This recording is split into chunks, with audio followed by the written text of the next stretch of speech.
fire screen. PHG's back, it's a racing dream. Season 3's here, it's time to shine. Grip the wheel, feel the starting line. The combo slick, Shaggy's the king. Car and track, they're the perfect thing. Teams are ready, the racers too. Fast and fierce, they're coming through. It's more than speed, it's where we thrive. Racing hearts, they come alive.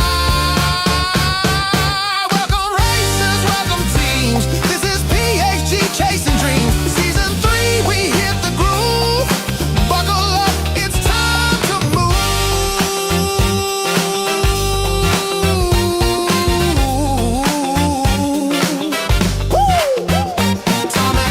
like a blazing fire, corners twist, taking us higher.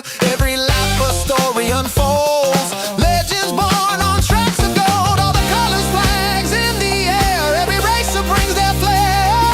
From every garage, every town, this is where the champions crown.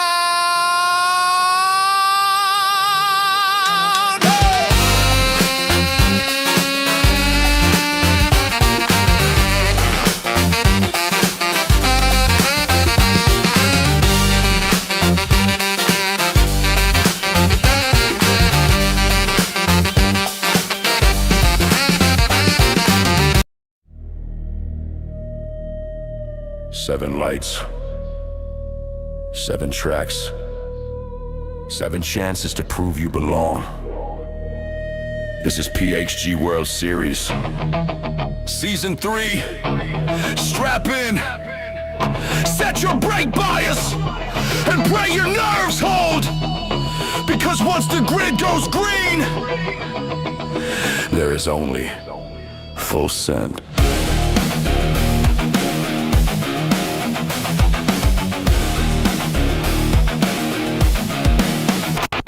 Helmet down, hands locked, sweat rolling in the pixel cockpit. Ghost in my mirror, name tag on my screen. Every single split time talking to me. Turn 1, hard jumps, brake late, bite hard, no room. Rubbing paint with the strangers, avatar, chasing that lap like a runaway star. PHG World Series, world on the red line now. 7 races to the limit, ain't nobody backing down. Season 3, we ride, feel that thunder in your chest. From the lobby to the line, be the fastest, be the best. Be the fastest, be the best. Car set up like a secret code. Click left, click right, chase road. Tiger wear creeping on the hoods, I know. Still push, still slide, still go. Pit call tight, crew on time. Out lap 5, I'm hunting that prime. Last lap, last chicane, off spine. If I bend, I break, I cross that line. One shot, one grid, one race to make them see what you did. Crowd noise, lights fade, then boom, 5 red, high stakes, made.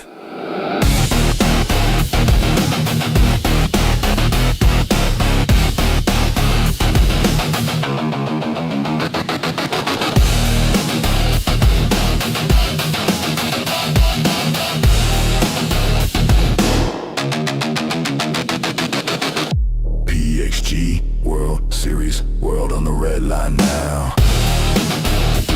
7 races to the limit, ain't nobody backing down. Season 3, we ride, feel that thunder in your chest.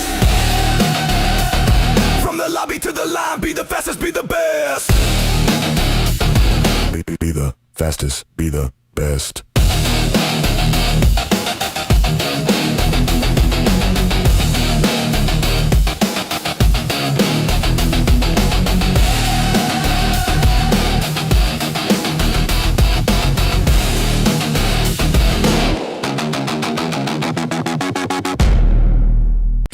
Yo, lights out, engines roar. Season 3, PHG, we back for more. Tracks are set, combos tight, Shaggy laid it down. It's a racer's delight. Buckle up, teams, it's time to thrive. PHG World Series, we going live. We going live.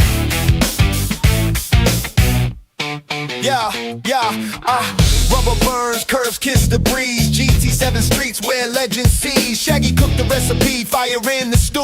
Cars and tracks match like a dance for the crew. From hairpin bends to straights that scream. Every line a story, every race a dream. Fuel in the veins, adrenaline spree. Welcome to the jungle, season 3. Clock's ticking, engines kicking, every second counts. Feel the friction, new teams rolling, old champ flex. Rev it up, y'all. Who's next? Season 3, let the tires sing. PHG, Where the fast take wing. Welcome racers to the grand design. Speed meets hard on every finish line. Season 3, yeah, It's time to ignite. strapped in tight. It's a furious flight. I see sparks fly, the tarmac glows. Races in sync like a symphony flows. Strategy spin, minds on the wheel. Every move calculated, every turn you feel. Teams collide, rivalries bloom. Under the floodlights, engines boom. Ladies and gents, take your stance. PHG's the stage, here's your chance. Yeah. Apex hunters chasing the crown. Draft through the pack, don't slow down. Pit stop precision, seconds to spare. Victory's a breath, snatch it from the air.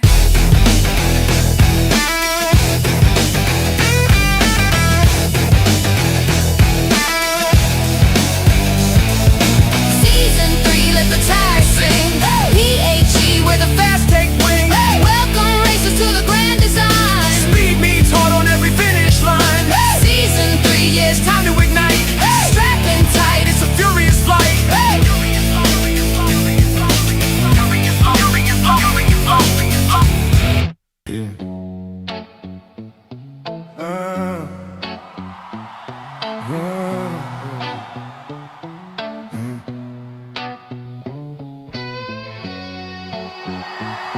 Seven tracks, 7 chances. You blink,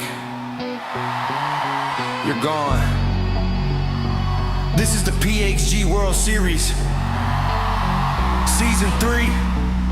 Strap in or get past.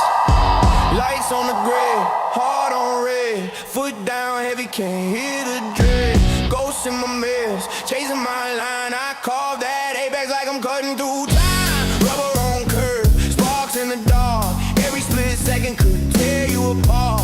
Name on the banner, burned in the screen. I'm wide open, living on the lean. PHG World Series, Season 3, don't breathe.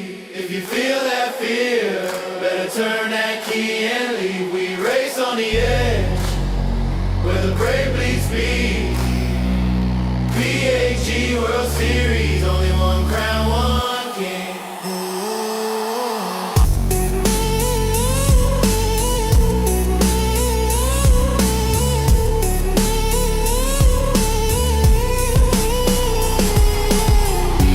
Lap count climbing, hands don't shake. Draft on my tail, let them suffocate. I live for the moment, I scream loud. I serve that danger like a roaring crowd. Pit crew praying, hold that lid. I'm past praying, I just bleed speed. Glitch in the system, born off track. I don't chase victory, I drag it back. PHG World Series, Season 3, don't breathe. If you feel that fear, better turn that key and leave. We race on the edge, where the brave bleed speed. PHG World Series, only one crown, one king. Good evening and welcome to round number 2, season 3 of the GT PHG World Series. We had some excellent racing last week, and I think we're going to have even more excellent racing this week. I am T-Case. We're here on Salamander's channel. Big shout out to Sal. Be sure to like and subscribe. We would all greatly appreciate it. And I'm joined by two handsome gentlemen, GT SlowMoe and the Mr. Casual. SlowMoe, how are you doing this evening? Oh, I am fantastic tonight. It has been an awesome week of racing. So much fun stuff going on. We had the Joker Series last night. We've got the PHG World Series tonight and tomorrow. What an awesome weekend. So Yeah. really excited for Daytona tonight. Indeed, indeed. And Mr. Casual, how are you doing this fine Friday?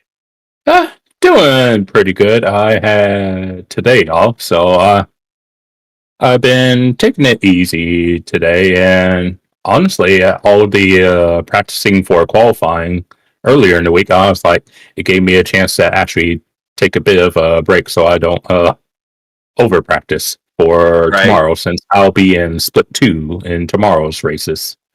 Indeed. Well, it's good to hear. Glad you were able to relax. Sounds like a lovely, lovely day.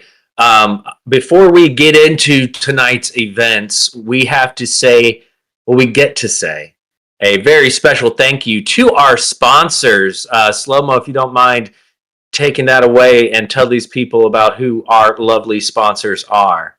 Yeah, my pleasure. Thank you, TK. So tonight's PHG World Series broadcast is proudly supported by 4D Racewear.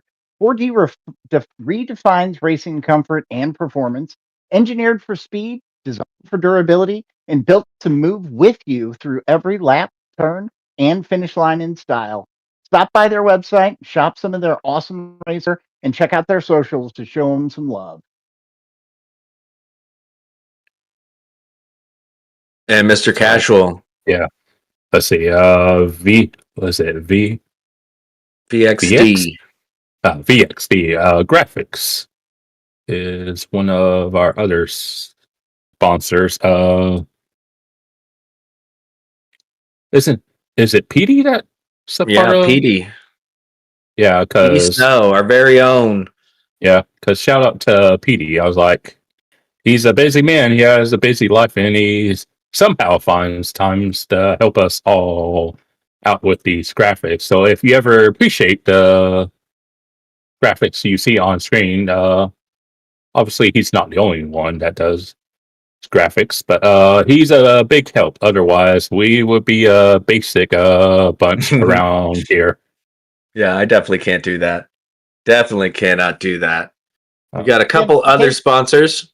We're also supported by Lithograph Comics, which I know a lot of people are familiar with. Your destination for discovering great comics. Greg, aka Litho, is a historian and life collector. He shares his journey with all the folks, pickups, and the occasional grail item that he's available. So you can find Lithograph Comics on Instagram. Show him some PhD love as well. Okay, and I remember our other one, Mist Chronicles, I think it was how you say that. It took us a long time to figure that out. Yeah, it was not simple.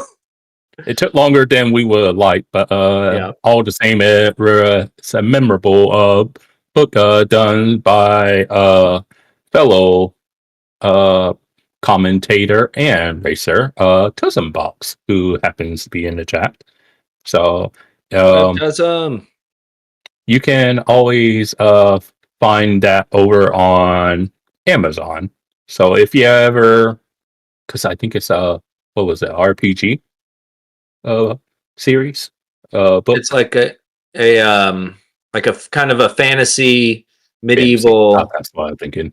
Knight. There's swords. There's people.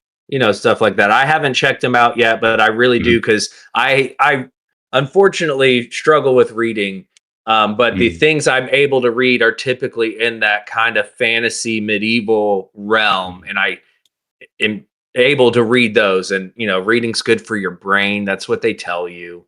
So if you're like me, which I imagine a lot of you are, because we're all here doing the same thing on a Friday night, maybe give the Mist Chronicles a try, because it might be good. And you know what? It might be good for your brain. Just a thought. Yeah, and I think, and Tism, you can tell us in the chat, I think there might be a special going on with Kindle. If you're a Kindle reader, maybe there's a discount on that. So definitely go and check that out. Get a hold of a couple of copies of his Chronicles there. They're fantastic. So I definitely recommend it. Awesome. Yeah, and you can see our sponsors will circulate there in the bottom of the screen as the night goes on. Please be sure to check them out. I mean, it's cool. We got 4 sponsors. We're just some dudes playing a video game, and fun to see. Especially big shout out again to 4D Racewear. for their support here on Sal's channel, as well as Papa's. And with that said, now that we got the legal items out of the way, we can take a look at the points.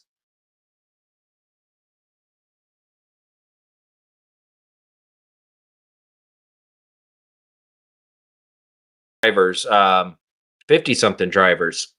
So this is just covering the top 10, and it is P1 with Mr. KP Wilcox, 415 points. He was in the BMW Z4. Oh, we lost our point screen here. There we go. Okay, y'all didn't. We did. Then you have JK85 in P2, 390 points. Then we have McNaughty, 380 points. He was in the AMG, or is in the AMG SLS. Then we have PHG, Josh Moment, the Monument himself, 370 points. Ford GT race car is what he will be driving. Then in P5, FAF, Bobagito, 360 points. In the Chevrolet Corvette, numbers P6, Papa Oso, 350 points. In the BMW Z4. Then we have what was very silly that it took us this long to figure out how to say his name, because it's very clear. I think it's because it's in all caps. I think the all caps threw us off. But this is LMR Ishmael, Truth, with 340 points. Then we have in P8, Talon with 330 points in the BMW Z4. In P9, we have Left 36 with 320 points in the Chevy Corvette. And then rounding out the top 10, PHG Rick Shear, 310 points also in the Chevy Corvette. So now let's go ahead and take a look at what these drivers have on their plate. So to remind you all, we've qualified earlier this week. All the drivers had to qualify, and based on their qualifying time, put them in the splits. And it was insanely close this week. Yes. Mr. Casual knows how close it was. He was on the bubble for top split. Mr. Casual, do you mind telling these drivers, or telling our audience what these drivers are going to be doing tonight? So tonight, our first and third splits will be taking on the Daytona road course 25 times around. Tire wear is ×3 with racing cars required. And we'll have fuel at ×4. And the machinery we're using are select Group 3 cars from the manufacturers that actually partake in the IRL Rolex 24-hour race that will be happening next weekend. So yes, you can't just pick any manufacturer, but you can pick the ones that participate. And that's so much fun because it's causing drivers to use cars that we don't typically see. You're going to see a few cars that in the dailies you don't normally get. I don't know if y'all notice, I am wearing my Rolex 24-hour t-shirt that I got a couple years ago, and I cannot wait to get to Daytona next week and camp out for 4 days and watch race cars go in a circle. Coming up next, we will have our driver lineup for split one. And y'all, this was tight. This was unbelievable. I mean, these are literal aliens in Gran Turismo that we're going to have coming up here for our top split. SlowMoe, do you mind taking us through? Oh, okay. They can hear me now. So we have SlowMoe. Do you mind taking us through our top split drivers? Yeah, absolutely. So we've got Jorge Sr., who is currently in and these positions are going to be changing as they qualify. But Jorge Sr. in the BMW Z4. You have Shadow Chef also in the BMW Z4. KP Wilcox, same BMW Z4. S7R's Wid is driving the Ford Mustang. PHG's Josh Moment in the Ford GT race car. You have McNaughty, who is not driving a BMW. He'll be in the classic McNaughty AMG. PHG Flux in the Ford GT race car. Talon will be in the BMW Z4. Left 36 in the Chevrolet Corvette. Dark and Azrael in the BMW Z4. PHG's Shaggy Doo, the mind behind this madness here, in the Ferrari 458. PHG's Rick Shear in the Chevrolet Corvette. FAF's Bobagito in the Chevrolet Corvette. And then FAF's Wade, also in the Chevrolet Corvette. What a lineup of drivers. And one of the things I love about this series is, if you notice, there were drivers in the top 10 that aren't in the top 10 in points, because all that matters is how you qualify during the week, and that puts you in the split, which allows you to earn those points. So we're seeing different drivers coming in, competing for different number of points, and it is very exciting. We saw a few different cars. The SLS you don't see too much. The Z4, well, we saw the SLS and Z4 last week here at PHG World Series, but not in the dailies. And the Ford GT, you don't see that much either. So it's looking like it's going to be a very tight event. Mr. Casual, I believe, or actually before I do that, I do want to say a big thank you to our fellow commentator, PHG C-Dubs, for the donation there, and also to the Mr. Casual for his generous donation. I know Sal appreciates that. Thank you guys very much. Never needed, but always welcome, you know? That is awesome to see. Glad everyone is liking what we're doing. But yes, Mr. Casual, on the subject of the Ford GT, that is what you're driving as well, correct? Yes, I am indeed in the Ford GT. And what have you found? Are you looking to gain any knowledge from Josh Moment, or are you feeling comfortable in your preparation here going into it? Like I was saying in a series I partook in last night, I'm not someone who is driven by ego to where I need to win in order to have fun. I was like, oh, I don't really care if I am in the mid pack or towards the back. As long as I have good time, then that's ultimately what matters to me. But absolutely. But yeah, I'm the kind of person who, once I find something that I remotely like, I tend to stick with it for better or worse. And the Ford GT just so happened to be one of the cars I tried. So theoretically, if I tried the Z4 first, then I might have gone Z4. But by chance, I went with Ford GT before. So nice. That's how. Awesome. Well, that's great to hear. I believe the drivers are getting on the grid for qualifying. Yes, they will qualify again. They qualified for their split. Now they're qualifying for starting position. And in a race around Daytona, at this long of a race, where we know there's going to be at least one pit stop involved, starting position maybe not as important as at other circuits, because with slipstream and everything, it's pretty easy to get around. SlowMoe, I'm curious, have you had any experience around here or talked to any of the drivers of what we might expect tonight? Now, obviously, I've had some experience around here. I've not gotten a chance to connect with any of the drivers that are in the split one, but this is going to be a handful. I mean, like you said, it is a very tight lobby. There is a lot of skill and speed that's going to be on this track in this first split. The slipstream is really going to make a difference. Now, correct me if I'm wrong, but I believe the slipstream will be off during qualifying, so maybe not as big of a challenge there, or was that just for the qualifying period? So slip will be on. Okay, yeah. During the week, it was off. Yeah. Okay, so they will be able to team up together. We do have a few different teammates in the lobby, and then we have a bunch of those Spark guys out there who free agent racing team. No offense, y'all, we love you. But I think we can better than a whiffer, as they say. Oh man, I felt like I was 8 years old again. These cars, I haven't said that. That's funny. Great looking cars out there. I did want to point out Wid in the Mustang.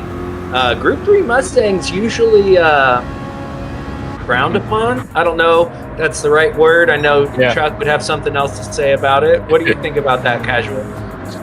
Yeah, it wouldn't be my first choice, putting it simply and without stepping on Chuck's toes. But I was like, hey, if you can make it work, then more power to you. I was just like, if he feels he can get the pace out of it, then all the more power to Wood in that Mustang. So I'm curious on where he's going to end up by the end of this race. Yeah, it's impressive what he can do, and we were talking about that before the stream. Wood just seems like one of those guys that it doesn't matter what he's in, he's going to get the absolute best out of it, and a lot of times that's even better than what you can do. As we see Darken Israel in the Z4 Martini, is that like a dragon on the side? That's a pretty cool livery right there. I like that. We saw Shaggy Do in that beautiful Ferrari he was running. A lot of good looking cars out here. So the hards are required for the race. Yes. But all tires are available. So we're going to see these drivers qualifying on the softs. FAF. I love whoever came up with FAF's logo. They get a 10 out of 10. That is a great looking logo. Yeah. It's really But it'll Better be than interesting what we to can see. come up with. Exactly, Casual. Exactly. I would just put an F, an A, and an F. But they did much better than that. Looking good. So that's the older Ferrari, right? That Shaggy's in? Yeah. Mm-hmm. Interesting choice. I noticed a lot of people really liking that new Ferrari they added to the game. Wade coming across the line with a 46.3. Do either of you remember what the fastest qualifying time was during the week? I think it was like a 45.7. Okay, so we got some time to work on here. These drivers going through the first section. We were talking also before the stream started. I didn't used to like this track. I thought it was, pardon me, I thought it was not a good racetrack. And I was soon proved wrong because PHG, I had just started becoming a part of the PHG community, and this is all they wanted to do. And eventually I learned it and I loved it. And now Race A this week, I am all about Race A this week. So much fun in those Mazdas. That's the time this week, by the way, was by Jorge Sr., 45.8. 45.8 by Jorge. Very impressive. So we see Shadow Chef and KP Wilcox in the pits. Are they not qualifying? Did I miss something? I haven't been the same thing. I haven't been so up to date in the drivers portion of the Discord because I know sometimes there's issues that drivers are not allowed to qualify. But interesting to see that both of those drivers in the pits still. Wid maintaining that P1 in his S7R, that is Sector 7 racing. They put on a great league that McNaughty has graciously helped host and broadcast. Really fun to watch the S7R drivers. There's a ton of them out there, and they're a great group of people. Yeah, like I was saying the other night, I've never known a slow Sector 7 team member, because I may not know many of them, but I was saying, I was like, I've only seen them in passing, but I was like, they all seem to be at least competitive, if nothing else. Indeed, very competitive. And I know SlowMoe and I have worked with Tati, who's a S7R racer, and then have seen plenty of S7R drivers in the NRL put on by McNaughty, who is in this race. Based on what you're seeing out here, GT SlowMoe, what are you thinking? Are we going to get some faster times?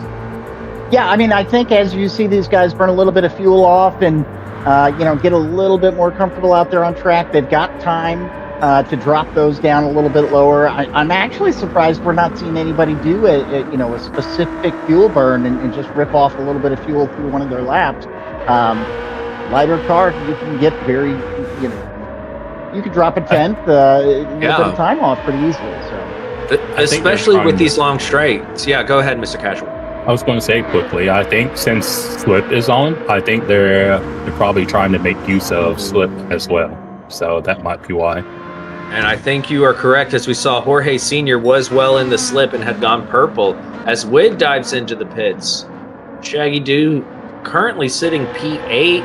Jorge Sr. coming out of the Le Mans chicane, and he is up, not by much. Hopefully he got the proper exit, because this is where you gain or lose so much time. It is insane how much time you can lose or gain based on your exit. And you can see the FAF boys working together as usual, nose to tail in the background. Jorge Sr. across the line takes pole position, barely, with a 146.127, and the FAF boys up into P6 and P5.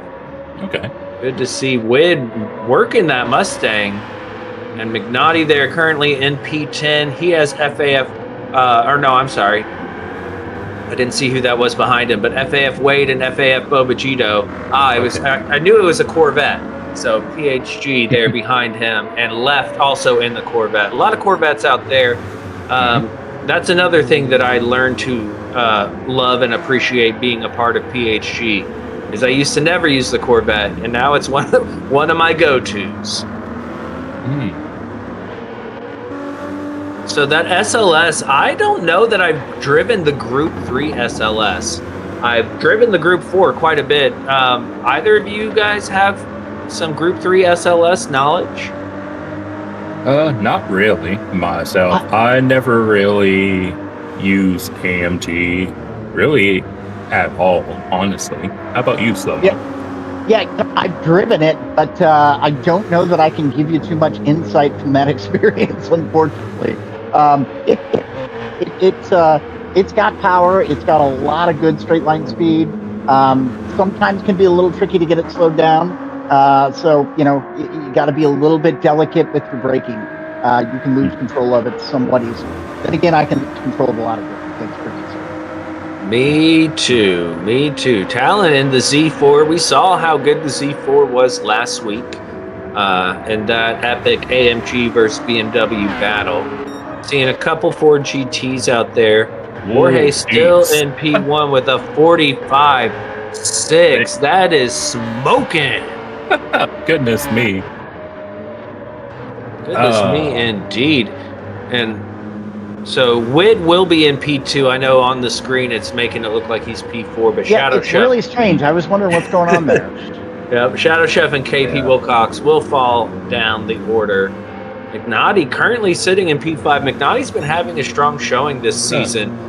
I know he had some hiccups last season, but so far so good for McNaughty. Good to see it. I know that has been a priority this year, is to kind of cut back on the content / live streaming and focus a little more on family and having fun with this game. So from what I'm seeing, he's having quite a bit of fun with this game, and I'm happy to see it. Yeah, currently in third place overall. I mean, he's really having a good start to the season. As you know, it's only the second week, so a lot of that can change. It could shake up, but he's on a really good pace to continue that and make sure that he's putting his foot down, letting everybody know he's here to make his name heard a little more.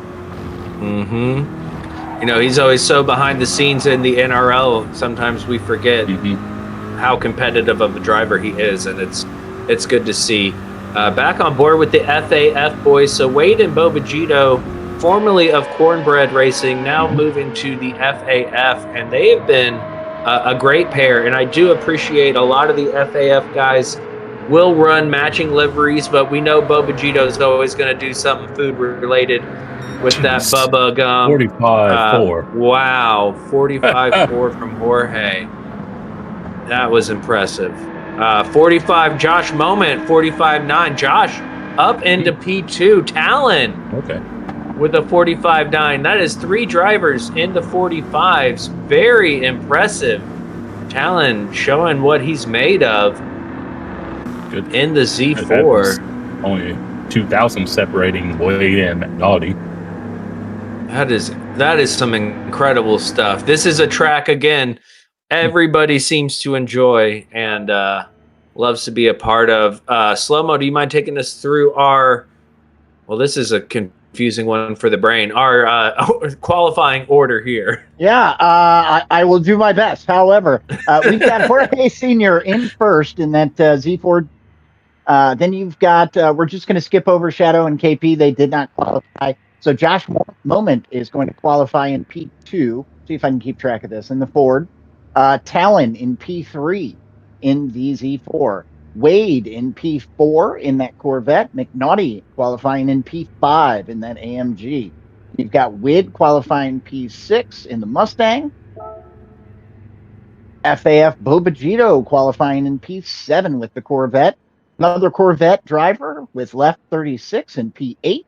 Rick Shear in P9 in the Corvette. 3 Corvettes right there in a row. P10 is going to be Darkin Asriel. P11 will be Shaggy Dew, and he is in the 458 Italia. And then, where was I? 12 is going to be PHG Flux in the Ford GT race car. And we've got 13 and 14 are going to be those 2 that did not qualify. Wow, that was awesome. I would have done a really bad job. I was like, wait, so 1, 2, 3. Good thing you were off camera so nobody could see. I had my socks off. It's okay. Oh man, that's going to be a good qualifying. This is going to be a great race. Mr. Casual, what are you thinking? Our top 5 drivers. What are we doing tire wise? Really depends if they're doing. Really depends if they're doing a 1 or 2 stop. Because theoretically, if you're doing a 2 stop, you might want to do your first stint on the faster compound. So softs, I guess. And then you could, for that middle stint, you could do some hards, and then go back to softs once you know you've gone long enough. But yeah, I haven't really done anything with the 1 stop because my car can't do it. So I was like, I don't know much about the 1 stop. But yeah, I would imagine if you're up front, like Jorge is, I imagine he's probably going to go softs. But I'd be curious to see what kind of strat he runs. Yeah, you know, the pit lane is not terribly slow here, right? You can get in and out pretty quick. So, you know, that makes that 2-stop opportunity just a little bit more viable. And, you know, somebody may be able to get away with it. I don't know if you can do that with the likes of Jorge and McNaughty and, you know, Wilcox out there, but we're going to have to see how this plays out. Yeah, it's going to be interesting. Going to be excited to see. Turn 1 here is always fun. And the chicane, even when nobody's around you, is dangerous.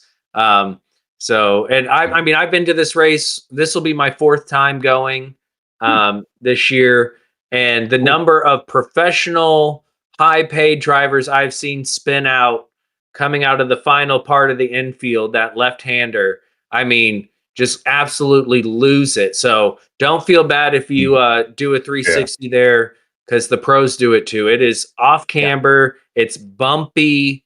And that's what I didn't like about this track. I like the classic, more European, Asian racetracks that are perfect. Like, that's what they're there for. And infield tracks on an oval are kind of like, yeah, you can use it sometimes. There's going to be bumpy. There's tar on there from fixing the cracks. It's pretty crazy. So I've grown to love it. So I'm excited to see what these drivers give us. I'm hoping to see a mix-up of strategy with all these different cars. I think we'll definitely see, just based on fuel consumption, because I know like some of those cars are like I believe the Mustang just drinks it like it's like life dependent on there. So it'll be interesting to see what they do. Hopefully these drivers put on a show. I have no doubt that they will. Tight qualifying, tight racing. Any predictions, SlowMoe? You can be as wild as you want to be. Oh man, I'll give you a wild one here. I think Max is going to attempt a last to first here without his qualifying. I think he's going to do everything he can to get up into that front position. And obviously, he's got a lot of very skilled drivers that he is going to have to pass to make that happen. All cars to grid positions. All cars to grid positions. That's my prediction for tonight. Yeah, that's going to be a good one. I think the drivers are getting on the grid. Mr. Casual, before we get started, if you can quickly throw a prediction out. I want to see if Josh can keep up with the likes of Jorge. But I guess prediction, I guess we'll see. I'll say Wid in his Mustang will finish fourth. Fourth. All right, bold predictions. I'm giving you none. I cheated. Haha. Here we go. Jorge Sr. with a good gap, and you can see the Z4 of Talon getting the jump on Josh Moment and the Corvette of Wade back there as well. So the GT maybe not the best on acceleration, but it looks like all clean driving, line astern, as our friend Flawed would say. Looking back there, and I mean, what an incredible start from Jorge. He is on the racing softs to note, but he is 1.1, almost 1.2 seconds ahead, making it look easy. Everybody keeping it clean in the background. Josh Moment able to hold on to his P2 currently, and I see further back they're getting a little more side-by-side action, but everybody keeping it nice and tidy. This is the turn I was talking about. So easy to lose it. Josh Moment on the softs as well in that 4D Racewear 4GT Talon. Also on the softs in his Z4 BMW, looking mighty fine. Here we go. FAF Wade on the hards. Yeah. P4. McNaughty on the hards. Okay. Gonna be interesting. And we got Wid on the hards. Okay. Imagine Bobagito on the hards. Everybody getting through the bus stop, no problem. Left on the hards. Rick Shear on the hards. Shaggy Deucer on the racing softs. Dark and Azrael on the hards. KP Wilcox hard. And Flux, PHG Flux in the 4GT on the softs. And you can already see how much fuel the Fords have burned off. Shadow Chef on the hard. So, are y'all surprised to see some of those further back drivers like Shaggy be on the soft tires? They're SlowMoe. No, not at all, actually. I mean, I think you saw a lot of opportunity to try and... Oh, we've got some chaos going on there. I didn't quite catch it. Looked like... I think somebody was in the grass.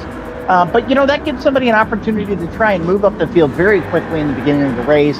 Try and gain some positions over those hard drivers and get themselves into a better spot before your pit. Ooh, and that is left 36, runs deep, misses his braking point, loses out 2 positions. They're falling back to P9, so could have been worse. He kept it pointed in the right direction as we see Shaggy Dew and Rick Shear battling it out. Shaggy using those soft tires to get up into P7. So just as you were saying there, SlowMoe, taking advantage of those softs. Casual, what do you think about using those softs starting that far back? I imagine if you're in the back and you're using the softs, you're probably doing a 2-stop, I would imagine.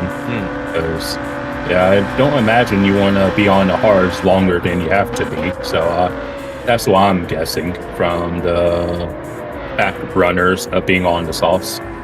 That's a great point. Incredible FAF Wade on the hards, able to keep up with those 3 soft runners up front, Josh Moment and Talon. We see Flux also putting pressure on left there, left having that mishap at the start of this lap. Hey, that rhymed. I didn't even mean to. Wid on the softs back, and what happened? He's really far back, 20 seconds to Dark and Azrael, which means the Dark and Azrael is only 10 seconds off the lead. So the pack has tightened up, but we must have had a mishap for Wid. Unfortunate. Jorge Sr. still in the lead. Josh Moment fending off Talon. Talon applying all the pressure, maybe hoping to use the straight line speed of that Ford in front of him on the straights. Maybe work himself up to catch Jorge Sr. and Wade being the only hard, and Wade and McNaughty on the hards, and Shaggy due all the way up to P6. He's making those softs work, and now he's putting the moves on McNaughty. He's got the inside, but that will become the outside for this next turn. McNaughty stays ahead, and look at that, Shaggy poking his nose and making sure McNaughty knows he's there, and on the quicker tires as they exit that left-hander onto the turn 1 and turn 2 of the NASCAR circuit. Going up to the bus stop. Do you suspect Shaggy to make a move there going into the chicane? I think that's a reasonable expectation. Let's see if we place it. McNaughty's doing everything he can to make that AMG wide, buddy. He's in the way.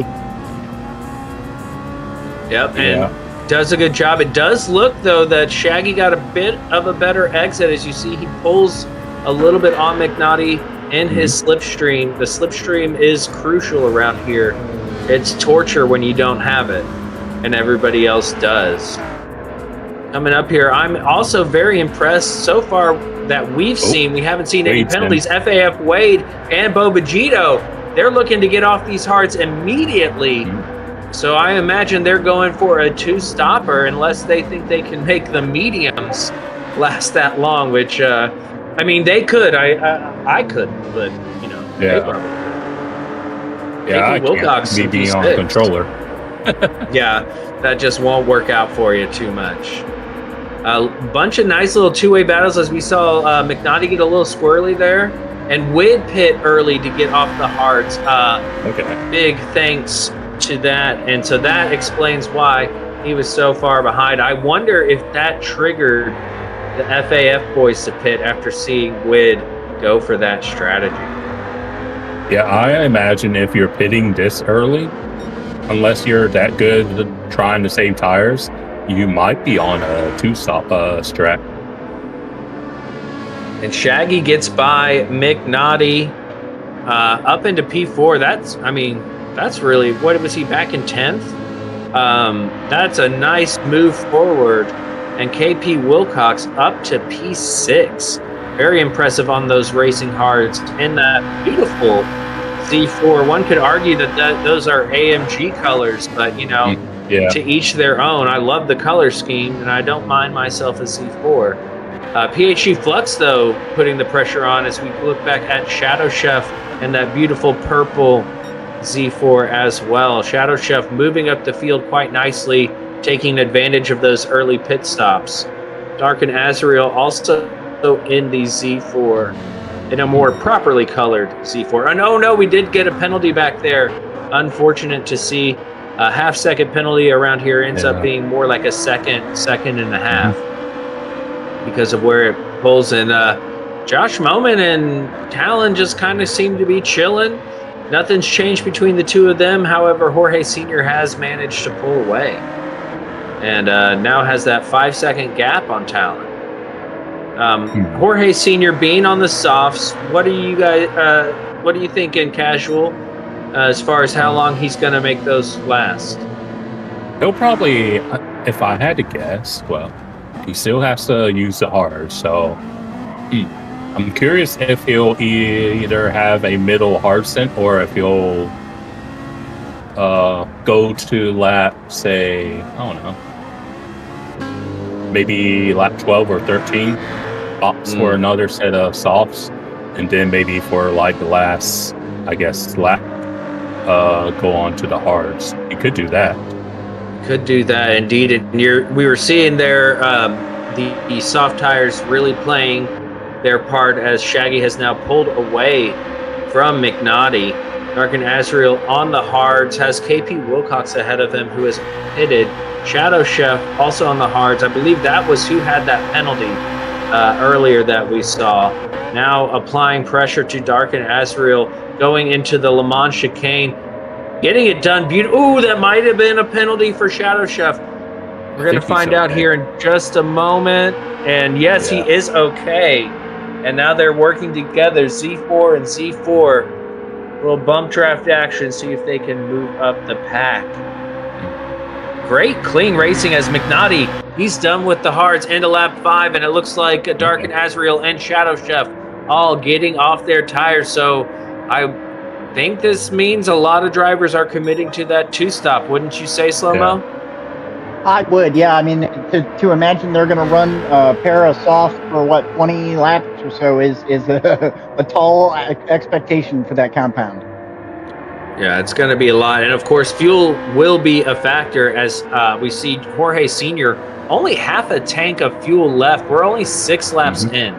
So that we're looking at 12 laps on a tank of fuel, give or take. And we got 25 laps to go. So these drivers are going to have to figure something out fuel-wise if they want to make the one-stop work. Otherwise, makes me wonder how much fuel the Mustangs got. Oh, yeah, that would be Wid there in P7. Excellent camera work by Sal. Wow. He did do a pit stop to get off the hards at the beginning of the race. So but he only did a lap.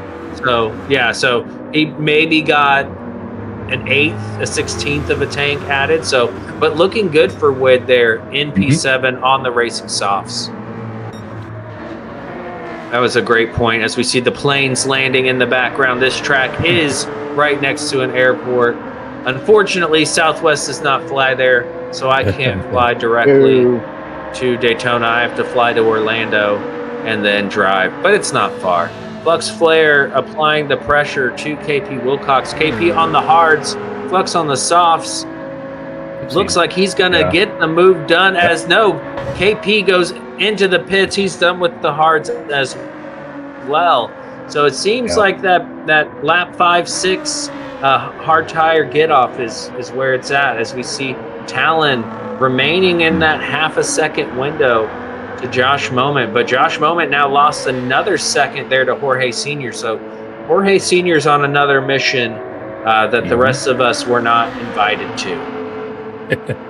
I was going to mention the thing about the one stop is your margin of error becomes a lot more fine as opposed to the two stop. Interesting.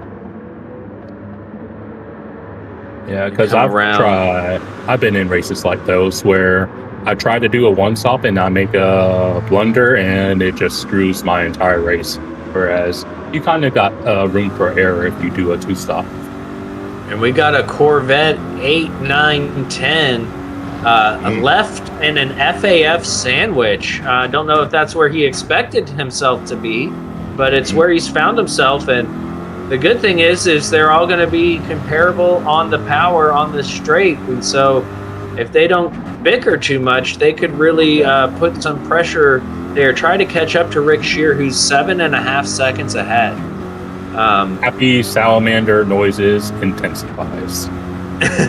Yes, indeed. A lot of the Corvette fans, including our very own Salamander. And that's, you know what, great point. Y'all, Salamander's doing all this work behind the scenes. He's running this broadcast, giving us all these camera angles, doing so much work organizing all this. So please, if you haven't done so already, like and subscribe to his channel. Get in the chat. We're a bunch of nice people having a good time. I don't think you'll be disappointed. So big thank you to Salamander and his Corvette-loving self.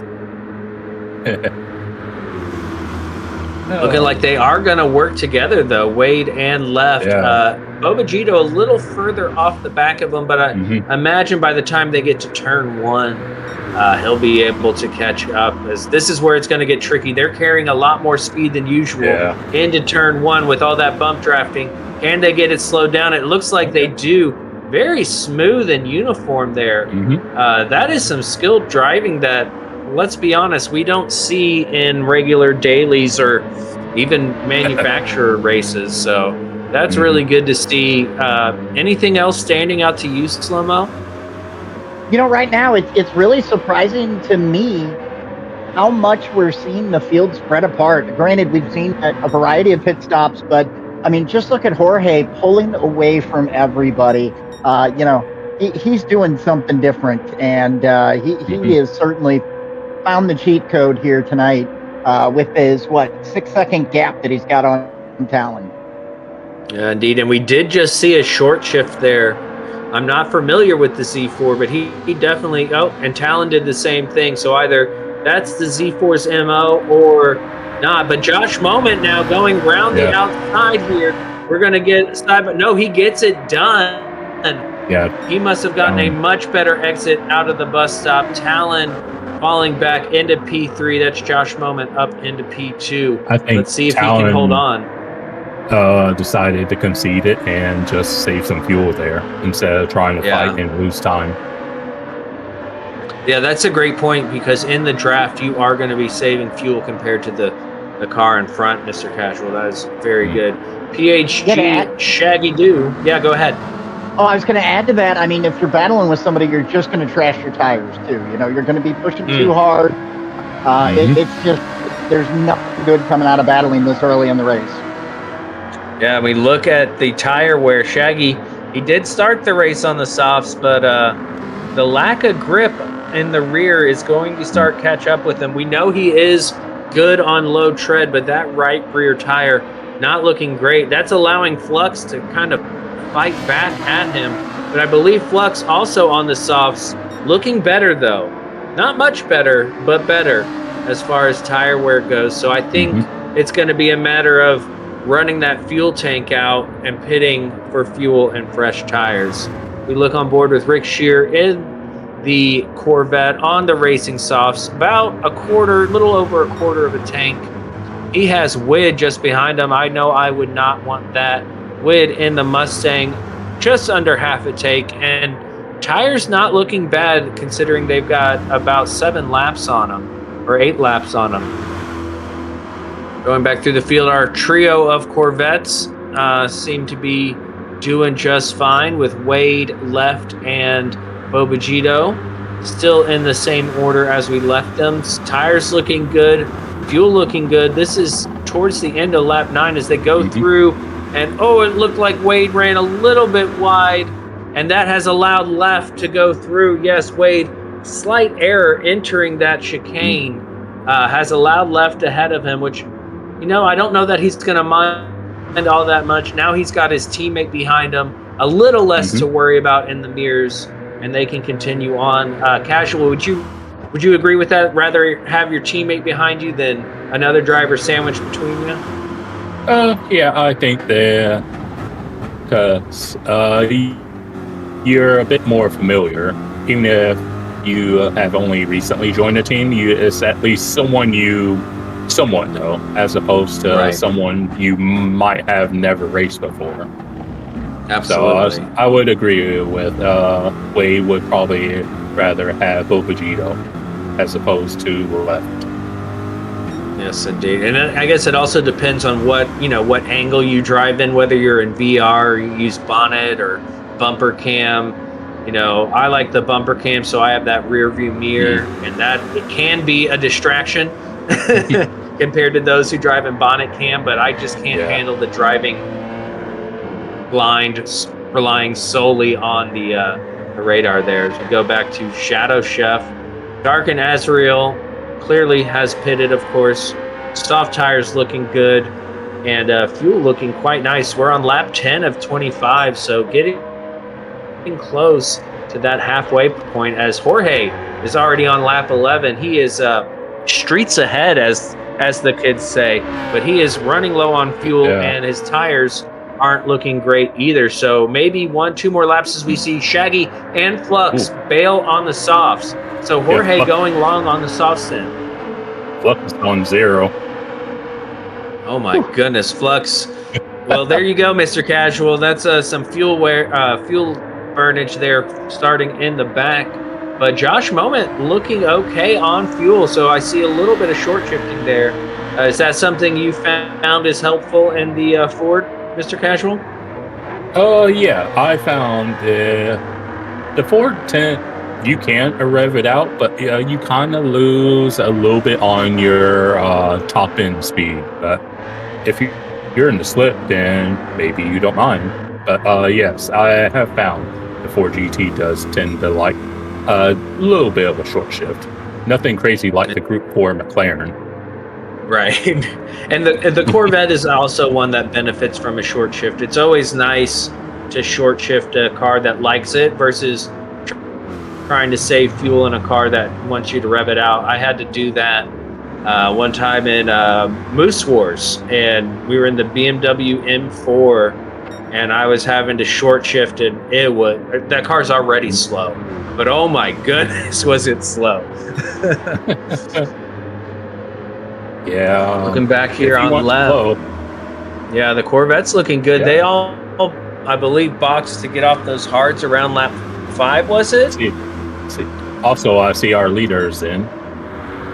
Oh, there we go. Jorge Sr., good eye, Mr. Casual, and Josh Moment. Talon staying out. New race leader. Okay. Mr. Fart himself. All that time behind Josh, he let Josh beat a brick in the wall while he just saved fuel behind. And look at that gorgeous sky as the sun sets. Yeah. That's also going to be tricky for these drivers going on the hards. Wouldn't you say, SlowMoe? Yeah, there was some chatter about the difference between the track temperature as the sun goes down. Can slow these drivers down a little bit, maybe only a couple tenths for some, but I think it's a little more drastic for others. So, as that track cools off, personally, I would want to be on that softer compound. You see a couple of these guys on the hards and end up losing a little bit more time to the folks in front of them. But again, it's hard to say. These guys are aliens, as you mentioned early in the broadcast. Indeed. Yeah, the temperature drop, and look how quickly it's gone to night. We can see those rotors glowing as the brakes are applied. And this is, in real life, the best part of this race is when the sun goes down and it just gets wild. Things start to pop off. These drivers are now about halfway through the race. They're probably a bit fatigued as this has been pretty tight. Everybody except for, I guess, Jorge has had somebody in their mirror or just ahead of them. So that's always a distraction on your brain. And that's where I struggle. Once you start getting over 10 laps, my attention span tends to go away. I don't know if you guys experienced that as well. Absolutely. Looks like Talon's also gone into the pits with very little fuel, so he cut it close to that lap. Yeah, he might be doing what I was thinking Jorge was going to do, like soft, and then one lap on the hards. So, and that indeed looks like what Jorge is thinking, Casual. You've got a very good point there. You know what you're talking about, because Jorge on the softs, and a 1.5 second penalty for Shadow Chef. That's pretty extreme. Wow. Yeah. Yeah, that's gonna be about 3 seconds for Shadow Chef there. And you can see Shaggy Doo driving on by. Rick Shear in the pits. Talon still in the pits. Talon refueling, trying to come out. Rick Shear was down to 0 on his fuel, so he ran it to the last. And to no one's surprise, Wid is in P1. But again, he is going to have to pit, and he will lose quite a few positions. But he seems to be going on that. I guess the 2-stop strategy is looking promising for everyone out there. Yeah, it is, and if you look at it, it's really interesting to see that Rich Shear had, it looked like he was in the pits not that long ago, but that Mustang's just guzzling, man. Indeed. And left now up into P2. His tires look just fine. Well, for these level of drivers, his tires look fine. For us mortals, not so much. But fuel looking not so good. KP Wilcox with plenty of fuel up into P5 on the racing softs. Tires look good, so he's got a quarter of a tank to go. Looking like it's not going to be too much of a problem as he is now caught up with Bobagito, Wade, and left. The gaggle of Corvettes is about to get the taste of the Z4, and I hope they like it. Right on board with Wilcox, tucked in the slipstream just nicely. Wid now in the pits, only 2% of fuel left, and what do we see there? Left? Bailing into the pits. That leaves Wade now in P1. KP Wilcox taking that fastest lap. That was very impressive. A 1:45.2 up the inside. of nice Bobagito move. making quick work of that one. Oh, man, and now he's got Wade up ahead. Is he going to send it on Wade? He is. That's a 2. Oh, that's a combo deal right there that he is greatly appreciated. And I know the FAF boys will appreciate a combo reference as much as they love a good food combo. I would love to see that again if we have it. If not, I completely understand. Because it looks like KP Wilcox is going to pull away now with plenty of fuel and tires. Looking at this again. Oh, and you can see he just gets up the inside of Wade. Bobagito already got it done. And that is, I mean, that's textbook. That is textbook infield play there on the Daytona road course. Mr. Casual, where's your preferred overtake spot around here? Or do you have one?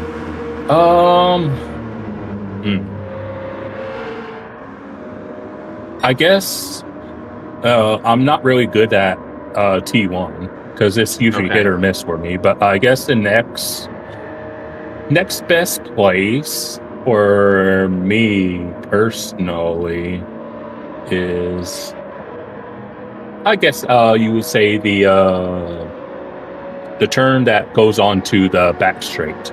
Right. For me. Yeah, the one I'm terrible at. Yeah. That's awesome. That was in a video I put out the other day that I totally didn't forget about. I actually overtook someone around the outside in race A. I was like, "Ooh, sweet!" Oh yeah, I watched that. Yeah, you did an excellent job in that one. We saw a couple more drivers dive into the pits. Rick Shear with racing mediums. I don't know that was on our bingo card, but Rick Shear doing something different. I guess he did get those hards out of the way. Maybe looking to finish on the mediums. Bobagito in the pits. Looks like Wilcox will be coming in the pits soon. Ooh. And you see how he's pulled away. Now McNaughty's up into P2 and Jorge Sr. in P3. So we got more pit stops to come. So based on what we have here, we're looking at this. SlowMoe, I'm going to put you on the spot. What are you thinking our podium's going to be? Wow. If you had to put me on the spot right now, I think you're seeing what you're going to see. I think it's a mix of Wilcox, McNaughty, and Jorge. I can't tell you exactly who's in which position, but I would going to be your podium. Fair enough. Let's look at this replay with Josh Moment. We have Flux and Josh. Looks like Josh just gets a little late on the brakes, runs steep on the marbles. Thankfully, keeps it on the track because you know how tricky it can be once that tire touches the grass there. Great replay by Salamander. Josh Moment in P8, running on the softs. And I know he wants to get back up there because, I mean, he started P2, so we know he's got the pace. FAF Wade back in P13, Bobagito in P14. They shouldn't have to stop again? Question mark. KP Wilcox in the pits. Yep. Yes, sir. McNaughty in the pits. Yep. Jorge Sr. will take the lead. And because Jorge does have one more stop to make. He hasn't used his cards yet. Right, so he has a stop. We see, I mean, almost everybody going in the pit. Shaggy Dew, Flux. Yeah. Imagine Shaggy and Flux will come back out on the softs, try to finish this thing strong. So it's spread out for a moment, but I imagine things will tighten back up as the race goes on. Yeah, looking like a great lead. Yeah. Speaking of the moment, Josh Moment, fresh off of his three-peat victory last night from the Joker series. I mean, he had a dominant performance last night, so he is certainly in the zone this week with his laps. Yeah, he's really good. He comes into lobbies with me, and I always put him in the back, and he finds his way to the front every single time. I'm not annoyed or anything by it. Not at all. Yes, no, he is incredible and very impressive. The 3P with the Joker series, not easy to do, and he does it very well. Big fan of that moment. As we see Wid in the Mustang, plenty of fuel, great tires, NP4, very impressive run. for Wid there, moving his way up through the field. And real quickly, watching all this racing, and then we have another race after this, kind of getting me hyped for my race tomorrow. Oh, good. What race do you have tomorrow? I'm in split 2 for. Of this race. Here. I was thinking of your different league. I know what race you have tomorrow. You do so many leagues and races, it's hard to keep track. But yes, split 2 tomorrow.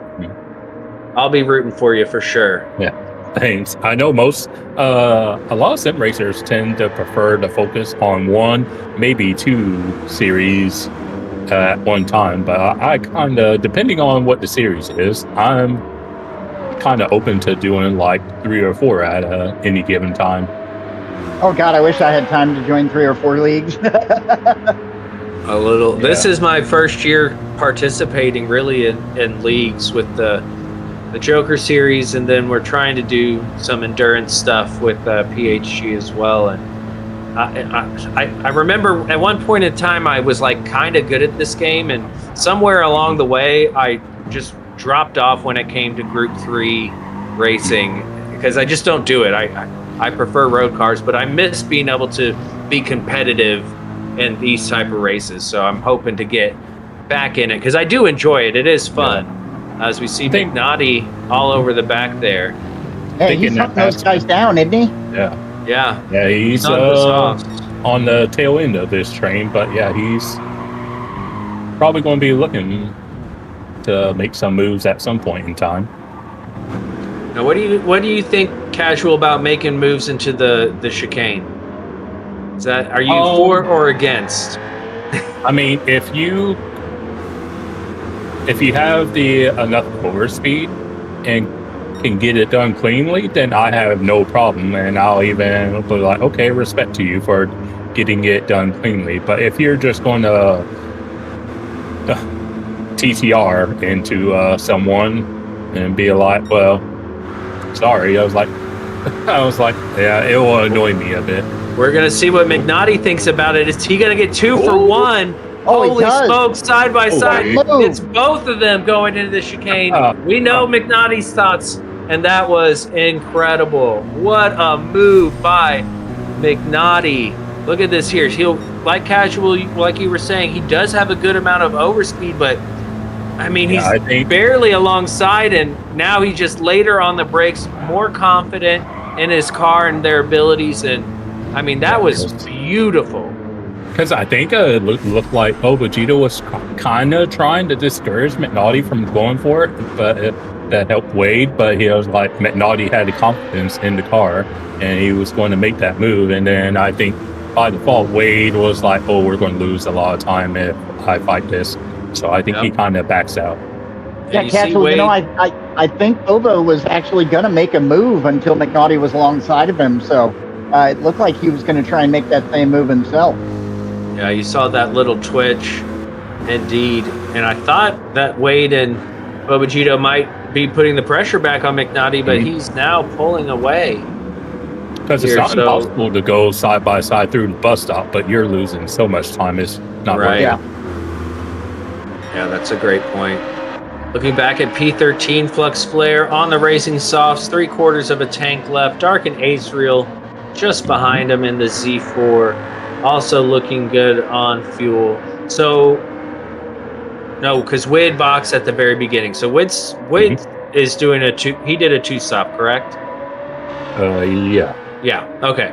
I was going to say, I forgot that he boxed I was about to say he's the only one going for the 1-stop, but he boxed at the end of lap 1. And looking here at Josh Moment in P2, looking very good. Nice gap. I mean, considering how close Talon was to Josh for the first portion of this race, very, very impressive. Also, Crasher, if you are listening, I saw you pop into the lobby. Please refrain from joining the lobby. We just want the racers in there. That is greatly appreciated, but we'd love to have you here in the chat if you are watching.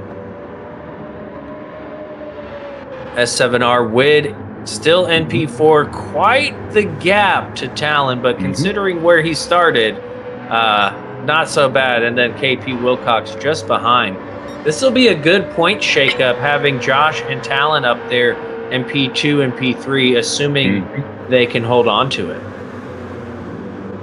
And they've got, plenty of laps still to go here, but it's looking like my prediction may not be the case unless something magical happens here with McNaughty and KP Wilcox. Yeah, it's kind of hard.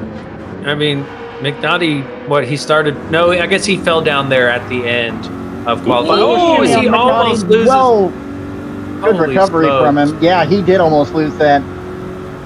That was an impressive save. That's one of those ones where you're watching and you're like, "No, I would have crashed." I would have crashed. Yes. What people call a tank slapper. Indeed. Tank slapper. Brown pant moment. Indeed.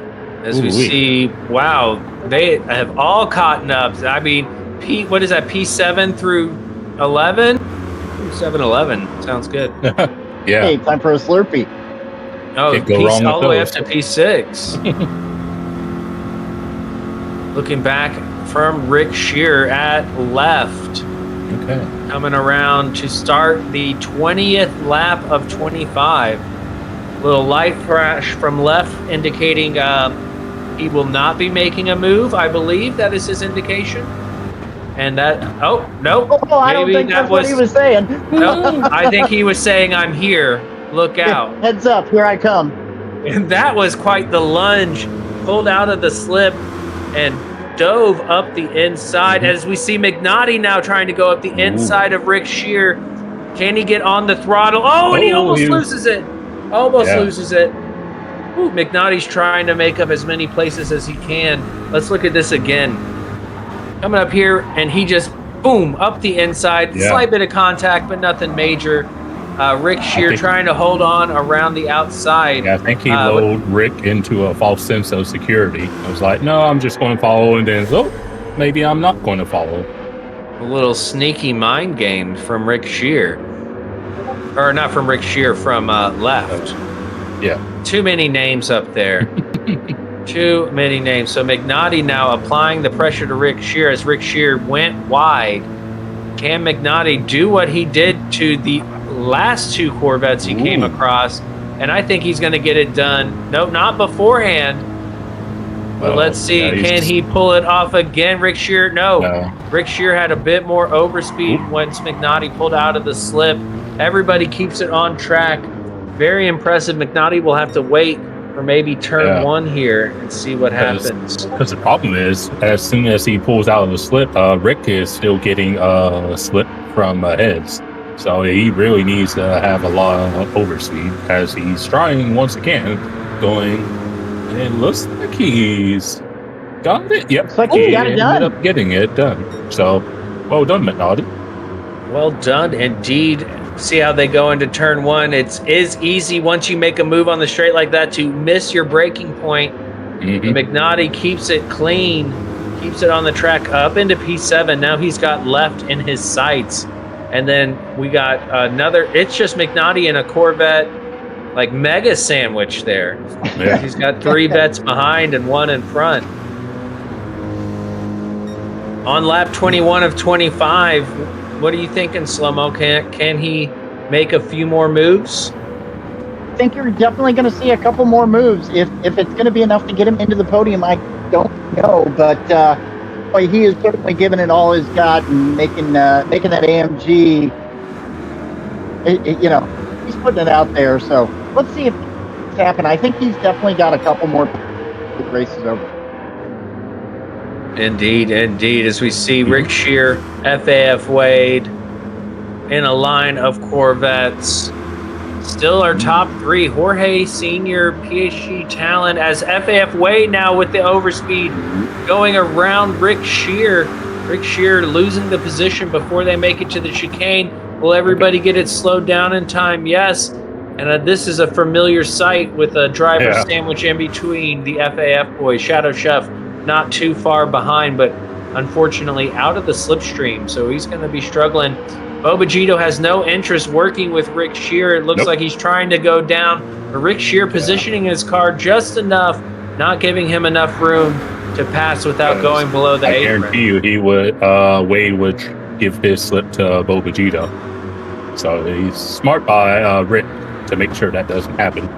Yes, indeed. But now they're on the brakes into T1. Around the outside goes Rick Shear, not able to pull it off. Bobagito trying to cut back, but that's going to put him on the outside coming into this right-hander, the International Horseshoe. And yes, Rick Shear able to maintain the position.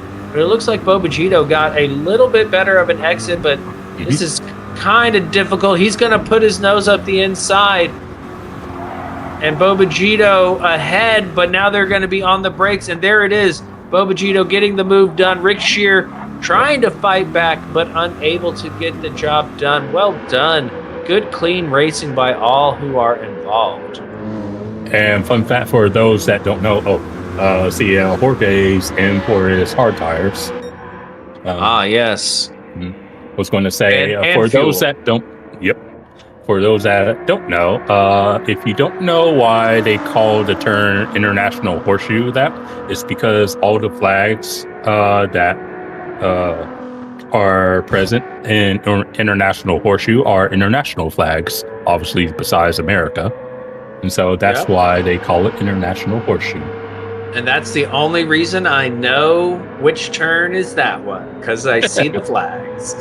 It's a great one. There's some grandstands right there. It's really fun to go sit and watch.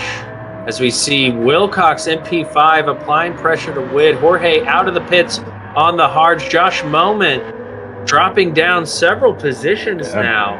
That's a tough one for Josh. Talon staying out. Okay. Talon on the hards. Okay, that makes more sense. Oh, wow. Yeah, the gap's Talon 13 seconds between those two.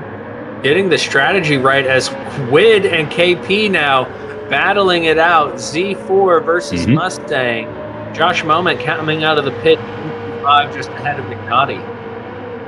Can Wid hold off KP Wilcox? This is looking really good. Little bumper tap, a little wiggle, wiggle, wiggle, wiggle, wiggle. And KP there goes KP. Woo! Up into P3 before the left-hander. Very nicely done. The skill of these drivers is just incredible. Will you take us through that, SlowMoe? Yeah, absolutely. As you watch here, KP is going to go act like he's going outside, then he's going to duck right down on the inside here, gets the power down. He's got good exit speed. He's just able to kind of push himself right by Wid as they near that next left-hand turn. Wow, that is impressive. Wilcox and Wid starting all the way in the back, battling it out for the final podium position as this race is coming to a close. And then that mid-pack battle is just so compelling. Josh Moment came out just ahead of McNaughty. He is on fresh hards. McNaughty's going to be on some worn softs, but I think the softs are going to just be too much for only a few laps remaining as we see McNaughty going around the outside. Looks like he may... No, the straight line speed of that Ford is something else. So he's going to have to do it under braking, which I think he might be able to do. No, Josh does a great job defending the inside, forcing McNaughty to take a wider line. McNaughty just going to be a menace in the mirrors here as Josh continues to go defensive. Let's see if they can get this cleanly. McNaughty late on the brakes, going for the switcheroo, but Josh plants it on the apex. Nowhere for McNaughty to go. Great racecraft here. Checking back on board with P3 and P4. Looks like KP Wilcox has pulled away as Josh and McNaughty are side by side again. Josh on the inside. McNaughty going to carry it around the outside. Space is given by both drivers.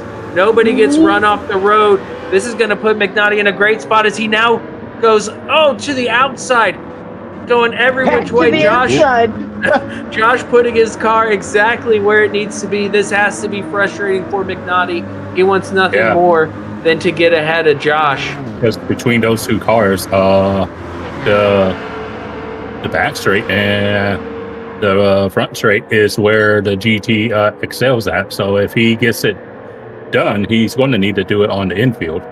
Yes, he is. As Josh Moment goes defensive again, McNaughty's gonna. Oh my goodness! Side by side through the chicane, and impressive. That's allowed left, and the rest of those Corvettes to catch. This is going to be exciting. The battle for P5 is on. We are about to be on the final lap. I believe Jorge Sr. has already started it, and I can't wait to see who rounds out the top 5 here. As McNaughty again going for it, and he is going to be on the outside going into T1. Josh doing a great job of defending here, not moving too much and just placing his car where he needs it to be. And as somebody who's been in this situation, it is so frustrating to try to pass somebody who is full on the defense. We are on the final lap here. Can McNaughty get it done, or will something happen and allow left into it? Oh, God. He peeks his nose up. Oh, he got contact. Oh, look at There's this. 4 wide. 4 wide. Josh Moment drops back. Josh Moment and McNaughty is off the track. Holy smokes. It all came together. FAF Wade as well. And look, we got to look at this again. Let's watch this. There's a bit of contact here between McNaughty and Josh. Then contact a little bit with left. Left gets hit. Then there's contact with Bobagito, with Wade, with Shadow Chef. Wade goes off. McNaughty goes off. And that's Daytona road course for you, baby. Yeah. That was amazing. Unfortunate to see. But for us as viewers, wow. So much on right there. My goodness. Bobagito up into P5. Didn't expect that. Oh, I called it. Wid's in 4th place. There you go. Wid up into 4th. Remember? Jorge, yes, I do. That was a great prediction, Casual. Nice. Jorge across well the done. line with the win. Talon, really impressive race from Talon. Making this strategy work, coming out on the hards. Then we got KP to round out the podium. Wid in P4. Wow. Bobagito, what a race in P5. And it looks like the battle between Josh Moment and left. Josh is going to get it done. That's P5. Okay. Oh, 1, 2, 3 there. 6, 7, 8. Very nicely done. Ooh. Then just trying to recover here. Unfortunate. Out of gas from Rick Shear. He gets across the line. McNaughty, then Wade. Dark and Asriel in Flux. Shaggy Dew in P11. That... I wasn't prepared for that, y'all. That was insane. Oh my goodness. Pole position, clean race, and victory from Jorge Sr. That was incredible. Mr. Casual, will you take us through our race results? Oh, my word. Unsurprisingly, in 1st place, we have Jorge. In 2nd, with quite the strap in the end, we have Talon, so he had it done. Then we have in 3rd place, KP Wilcox, who also happened to have the fastest lap. Then in 4th, we have, I said he was going to finish 4th, and sure enough, he did. We have Sector 7 Wid in 4th. Then we have in 5th, FAF Bobagito, making the most of that final lap, and that was 5th. And then we have PhD Josh Moment. I feel a little bad for Josh. I was like, could have gone worse, but I was like, I imagine he is like feeling some thoughts. In 6th place. 7th is left. Then we have in 8th, Rick Shear. Then in 9th, we have Matt Noddy. Then in 10th, we have Wade. Then in 11th, we have Shaggy Dew. Then in 12th, we have Darken Asriel. Then in 13th, we have Flux. And last but not least, we have Shadow Chef in 14th. That was amazing. Holy cow. That race did not disappoint. We got another race coming up. I'll get y'all's brief reflections and your driver of the split before we go to break. Some things I want to point out, though. KP Wilcox did start in the back. I was mistaken. Wid started just behind McNaughty, so he didn't move up as much. Josh in P2, Talon in P3. SlowMoe, your reflection of this race and your driver of the split. Well, first of all, great call on that Chaos T case. I kind of went into just shock and awe moment, and I had to pick my jaw up off the floor after all that. So, if I had to pick a driver of the race, I'm going to go with Talon. Kind of the dark horse here. Nobody had mentioned his name. He probably preferred it that way. Just went out and ran his race, executed a strategy that he had planned, gave himself an opportunity to, get himself a podium. So I give it to Talon. I think that was an exceptional run with a close second on driver of the race, KP, from, doing what he did to get up into the podium as well. Yeah, I agreed. How about you, Mr. Casual? Yeah, that was quite the race because you had the beginning, which was a bit lively, and then you had once everyone settled down and started working on their strats, it's like, okay, it's like everyone's like taking it chill, and then that last 2 laps is like you saw how hectic it got. So it was definitely a race worth watching, and yeah, I think I'm still going to go with my driver. I'm going to go with Wid because, like, we know how much everyone stays away from the Mustang, and toot my own horn, but I said he was going to finish 4th, and sure enough, he finished 4th. So he's my driver. Yeah, absolutely. And also, he did he pitted at the on the first lap. Right away. We didn't see. I mean, that was incredible. I loved watching that. I loved calling it. I'll have to go KP Wilcox, but I do want to do an honorable mention to McNaughty for overtake of the race. That double overtake into the chicane on the 2 Corvettes. That was amazing. So unfortunate that his race unraveled there at the end, but that was really impressive. We're going to go on a short break while we get everything set for the next race. So y'all don't go nowhere. Again, big thanks to our sponsors, 4D Racewear, Vexed, Lithograph Comics, and the Mist Chronicles. Thank you all for your support. If you need to use the bathroom, this is the time. Refill your beverage, get a snack, and drivers, get ready for a very exciting race. We'll be right back.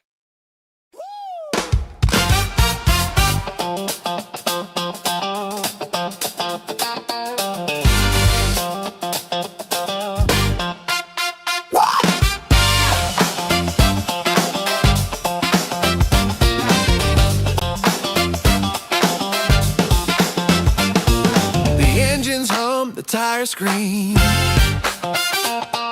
PHG's back, it's a racing dream. Season 3's here, it's time to shine.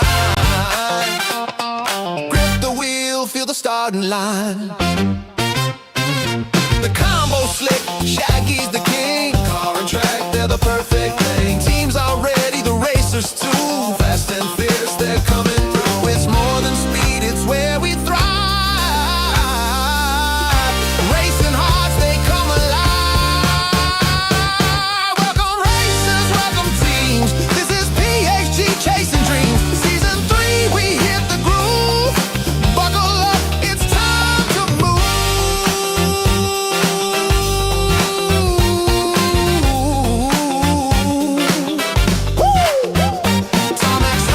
A blazing fire, corners twist, taking us higher. Every lap a story unfolds. Legends born on tracks of gold. All the colors, flags in the air. Every racer brings their flair. From every garage, every town, this is where the champions crown.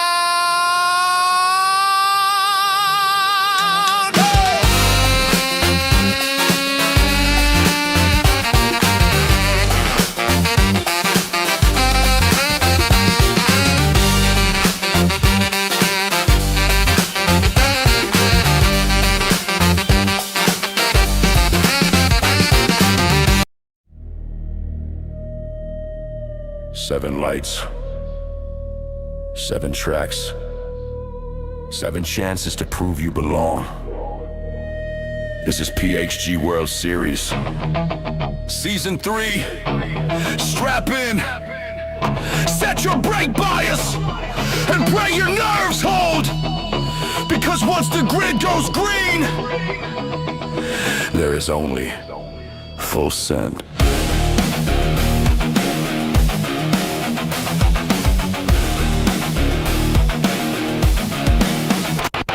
Helmet down, hands locked, sweat rolling in the pixel cockpit.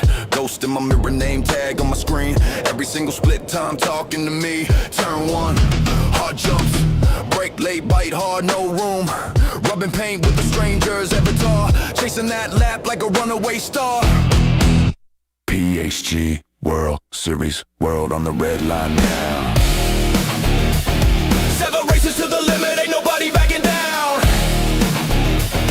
Season 3, we ride, feel that thunder in your chest. From the lobby to the line, be the fastest, be the best. Be the fastest, be the best. Car set up like a secret code. Click left, click right, chase road. Tiger wear creeping on the hoods, I know. Still push, still slide, still go. Pit call tight, crew on time. Out lap 5, I'm hunting that prime. Last lap, last chicane, off spine. If I bend, I break, I cross that line. One shot, one grid, one race to make them see what you did. Crowd noise, lights fade, then boom, 5 red, high stakes, made.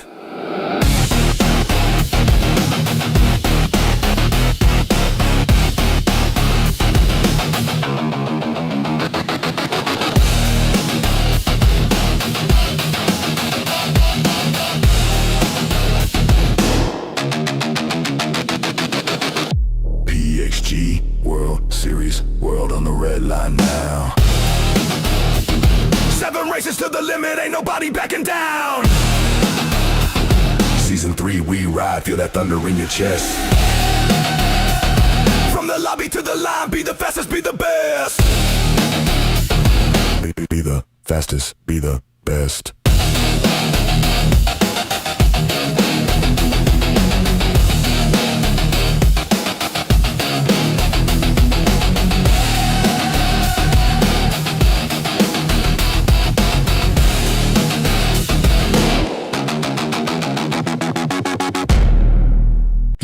Yo, lights out, engines roar. Season 3 PHG, we back for more. Tracks are set, combos tight, Shaggy laid it down. It's a racer's delight. Buckle up teams, it's time to thrive. PHG World Series, we going live. We going live.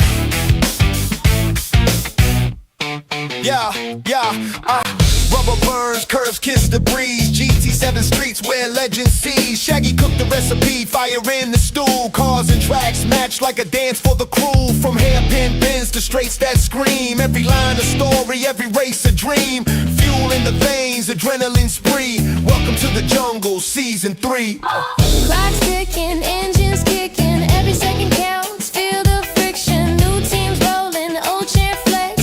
Rev it up, y'all. Who's next? Season 3, let the tires sing. PHG, where the fast take wing. Welcome racers to the grand design. Speed meets hard on every finish line. Season 3, yeah, it's time to ignite.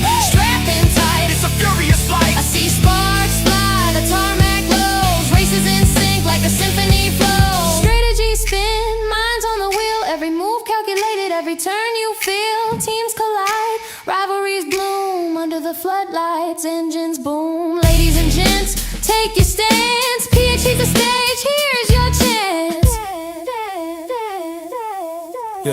Yeah.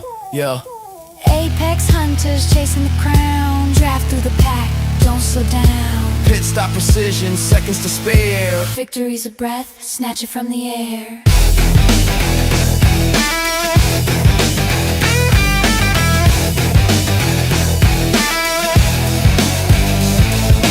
Season 3, let the tires sing. PHG, where the fast take wing. Welcome racers to the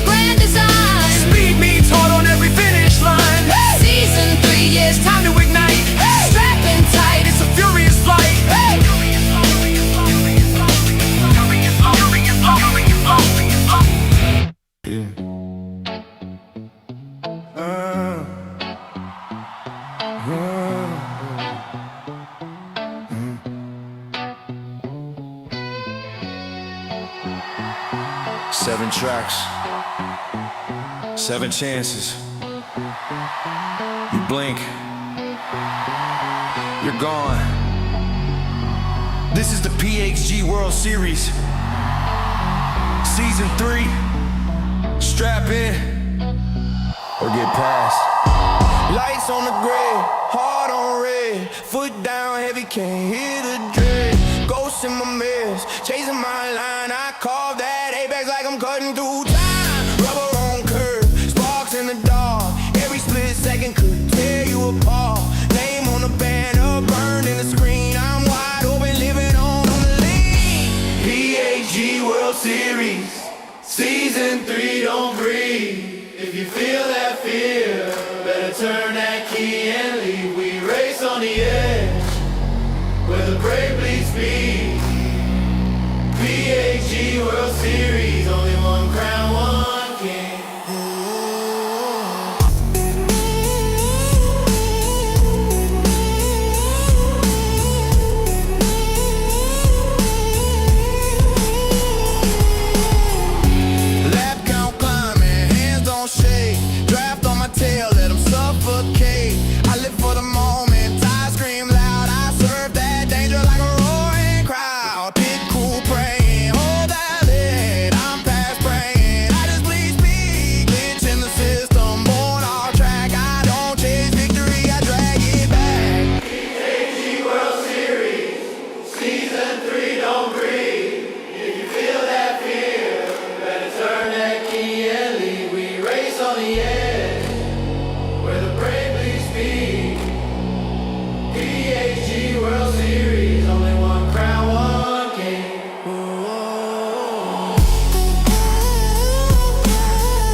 3 laps left, 2 fists tight. 1 bad move, lights out, good night. Say my tag when the replays roll. I leave rubber scars on your digital soul.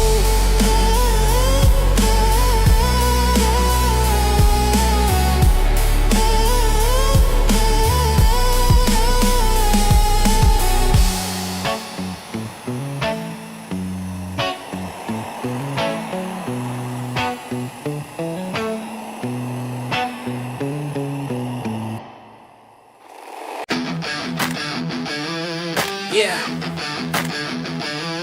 Yeah. Yo, PHG in the lobby. Yeah. Lights flash, engines rise. Season 3 begins. Welcome back for split 3 of round 2 of season 3 of the GT PHGWS. I'm TK, so I'm here with SlowMoe. Wait, this way. SlowMoe and Mr. Casual. Reverse. We just had, we've spent this entire break talking about what an epic race finish that was. And it was so good. And now we need to reset. We got a new set of drivers here. Real quick, we don't need to go into the whole spiel, but again, thank you so much to our sponsors, Vex Graphic Designs, 40 Racewear, Lithograph Comics, and the Miss Chronicles. You will see them in that bottom corner there. Oh, I did it right that time. I'm learning. And please check them out. You can find them on Instagram and the internet. Y'all found us, you'll find them. It's fine. I'm sure we have links. Also, link pinned in the chat for the Papa's House of Game website, where you can find all the information of this league there. This is our 3rd season, believe it or not. We are now in round 2, and yeah, it's a good time.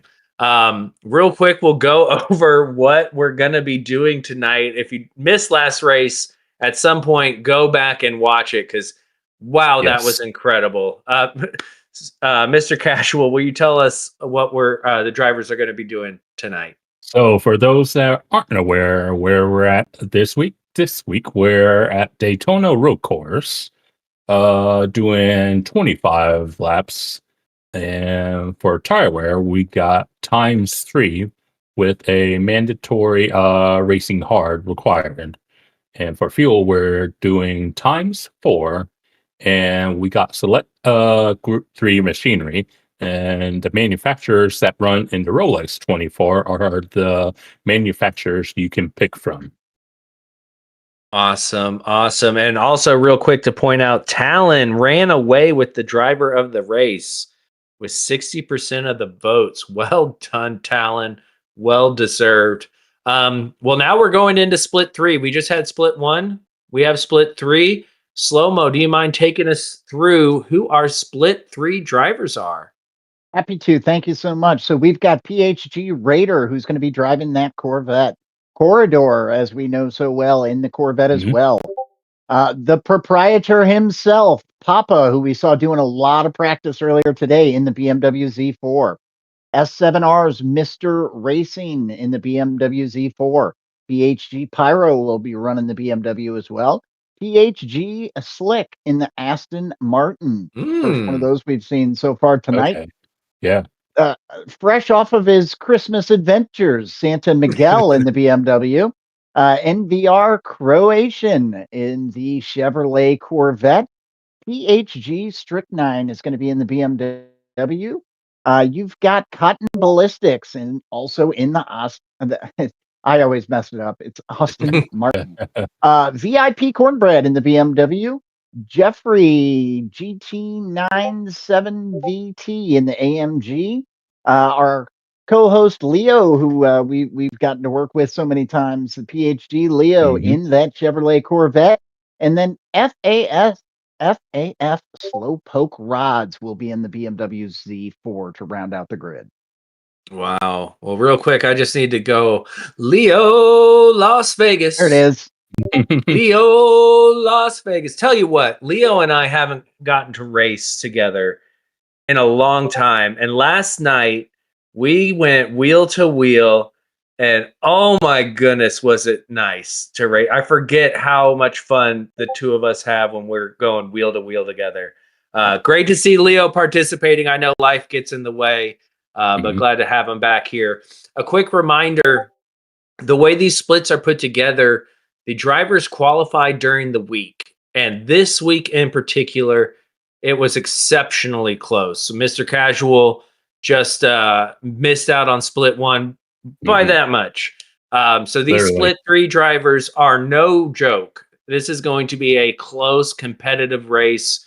I know Papa's a little bit relieved that he got bumped down to split 3. A little less stress than being up in split 2, but I think we're going to get to see another great race. SlowMoe, any thoughts going into this one?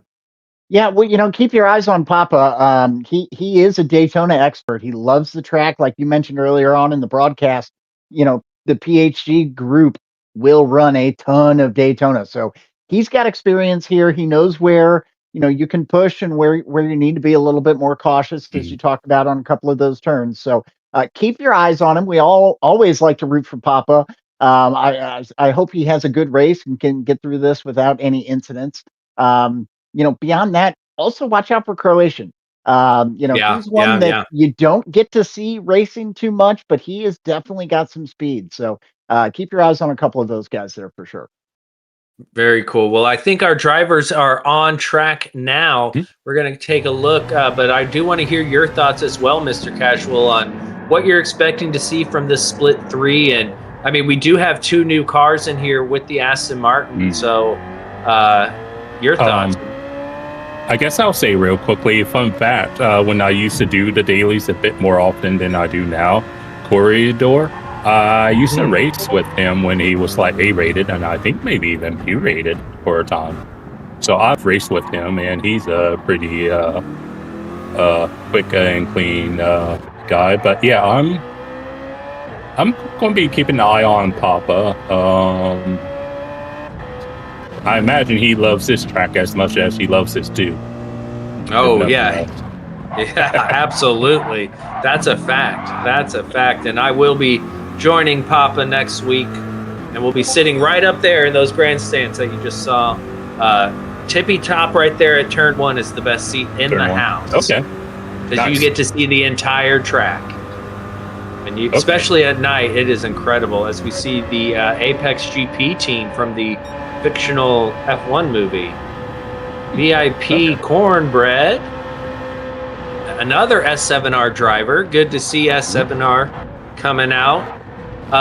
What you were saying about Corridor, yes, you're right. I believe he's been in all 6 seasons. He may have missed one season of NRL. So I've been commentating in SlowMoe as well on Corridor for a long time. And I do believe he won Division B. Am I correct in that, SlowMoe? That is correct, yes. Corridor has put a victory up on in the NRL. So new driver to me, though, is Cotton Ballistics. And I like his Aston Martin livery. I think Toon would be jumping for joy right now. We got the Aston Martin and every other manufacturer crossed out. If you're a fan of Aston Martin, it's a great car. But if you're not, maybe not so much. See, I got into the Group 3 cars in GT Sport with the other Aston Martin, the one that comes with the Gulf livery on it. What is it? DBR9, yeah. So that was my favorite Group 3 car for the longest time. So I do have an appreciation for that. Croatian in the Corvette. Croatian, also a very skilled graphic designer himself. Did a lot of work in the NRL as well. Got another Z4 with FAF Slowpoke rods. Again, love that FAF logo. Very cool. Another driver that I'm not familiar with, Jeffrey GT, going with the AMG, not the SLS that McNaughty used. So that's interesting to see. Yeah, and he's an NVR driver as well with Crow Nation. And those guys do a lot of racing behind the scenes. You know, it might not be some of the more popular races that get the broadcast, but trust me, they are on track a lot. Oh, I believe it. And it looked like Pyro back there may have cut the track a little bit too much coming out of that. Good to see our fellow commentator out on the racetrack. Looks like Cotton Ballistics with a 46.9 to start us off with. If you remember in Split 1, we got down to the 45s, but only 3 drivers were able to get into the 45. So Cotton being able to get into the 46s off the bat there is pretty impressive. Now remind us, Mr. Casual, what was your time in qualifying? I think it was a 46.532. Wow, so this is really, really tight. I love it. Wide variety of cars as Cotton Ballistic runs wide there, getting on the throttle a bit too early. They do tend to understeer in that corner. Let's take a look at that again as he goes lawn mowing for a little bit. Something common to see here around Daytona. You know what? The maintenance crew appreciated it.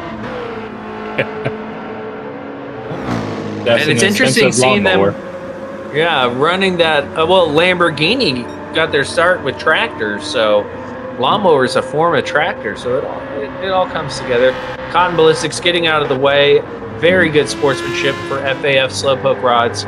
Currently sitting in P2, and I'm surprised to see him in Split 3, if I'm honest. I've seen Slowpoke rods do some pretty impressive stuff, so again, to show how tight the grid is.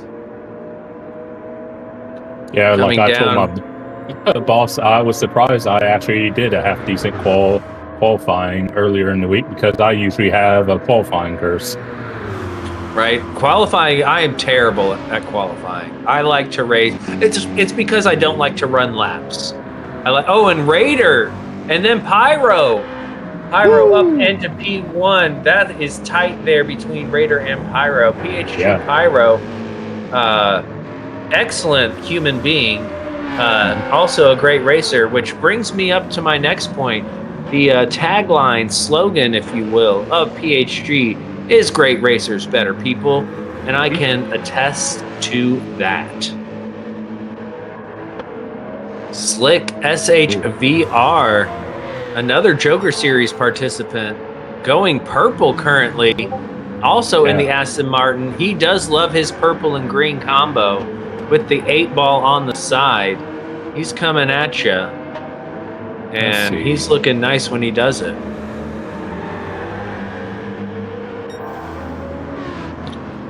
Cotton Ballistics Pyro's P3. up Yeah. 3 tenths on his lap so far.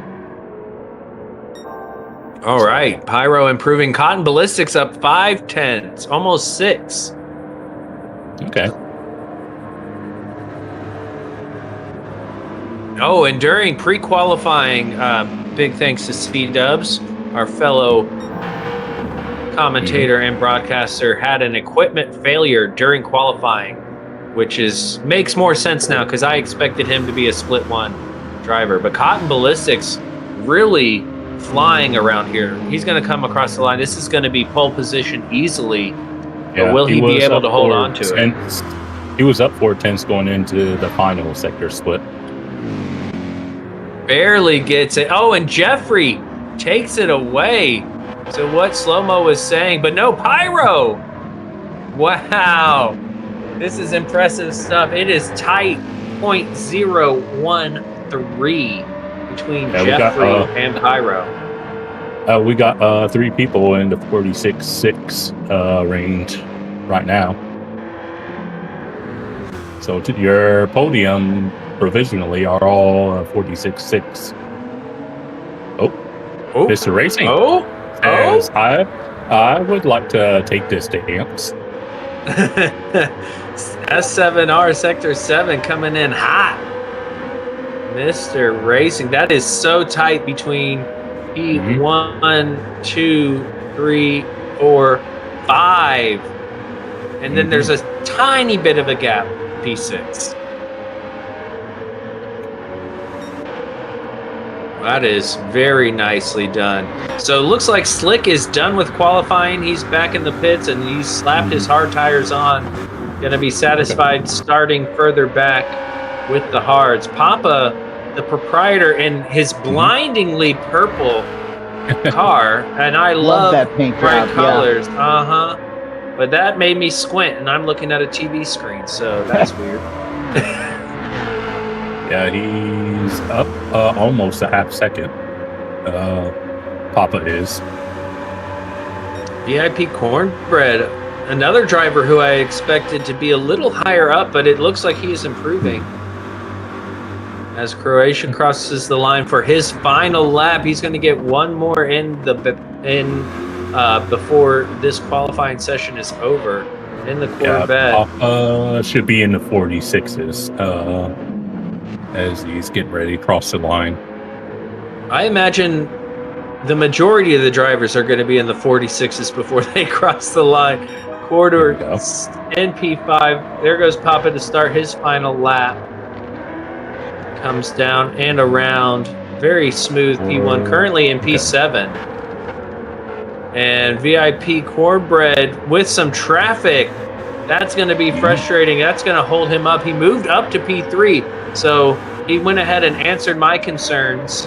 And don't think with this traffic he's going to be able to improve, because Strict 9 is worried about his own time and could honestly care less about what Cornbread wants, because they're both trying to put in their best time. So he is not blocking or doing anything wrong. He is focused on his lap. Corridor has been bumped down to P6. Cotton Ballistics P5. Wow. Oh, no. Cornbread and Strict 9. Was there contact? I really hope there was not contact. I didn't see any, but it could. Yeah, it's hard to say. We're going to see it again. SlowMoe, what do we see here? Well, let's take a look here. As they're coming into that left-hand turn. No contact. No, they both at all. Looks like just both maybe ran it a little hot into that. Yeah. I think they were both pushing too hard, and that's what happens. Yeah. Croatian that is an easy mistake to make. He's in last. He improves to 5th with a 46.6. Okay. Jeffrey remains P4. Pyro, with a 1.5 second penalty.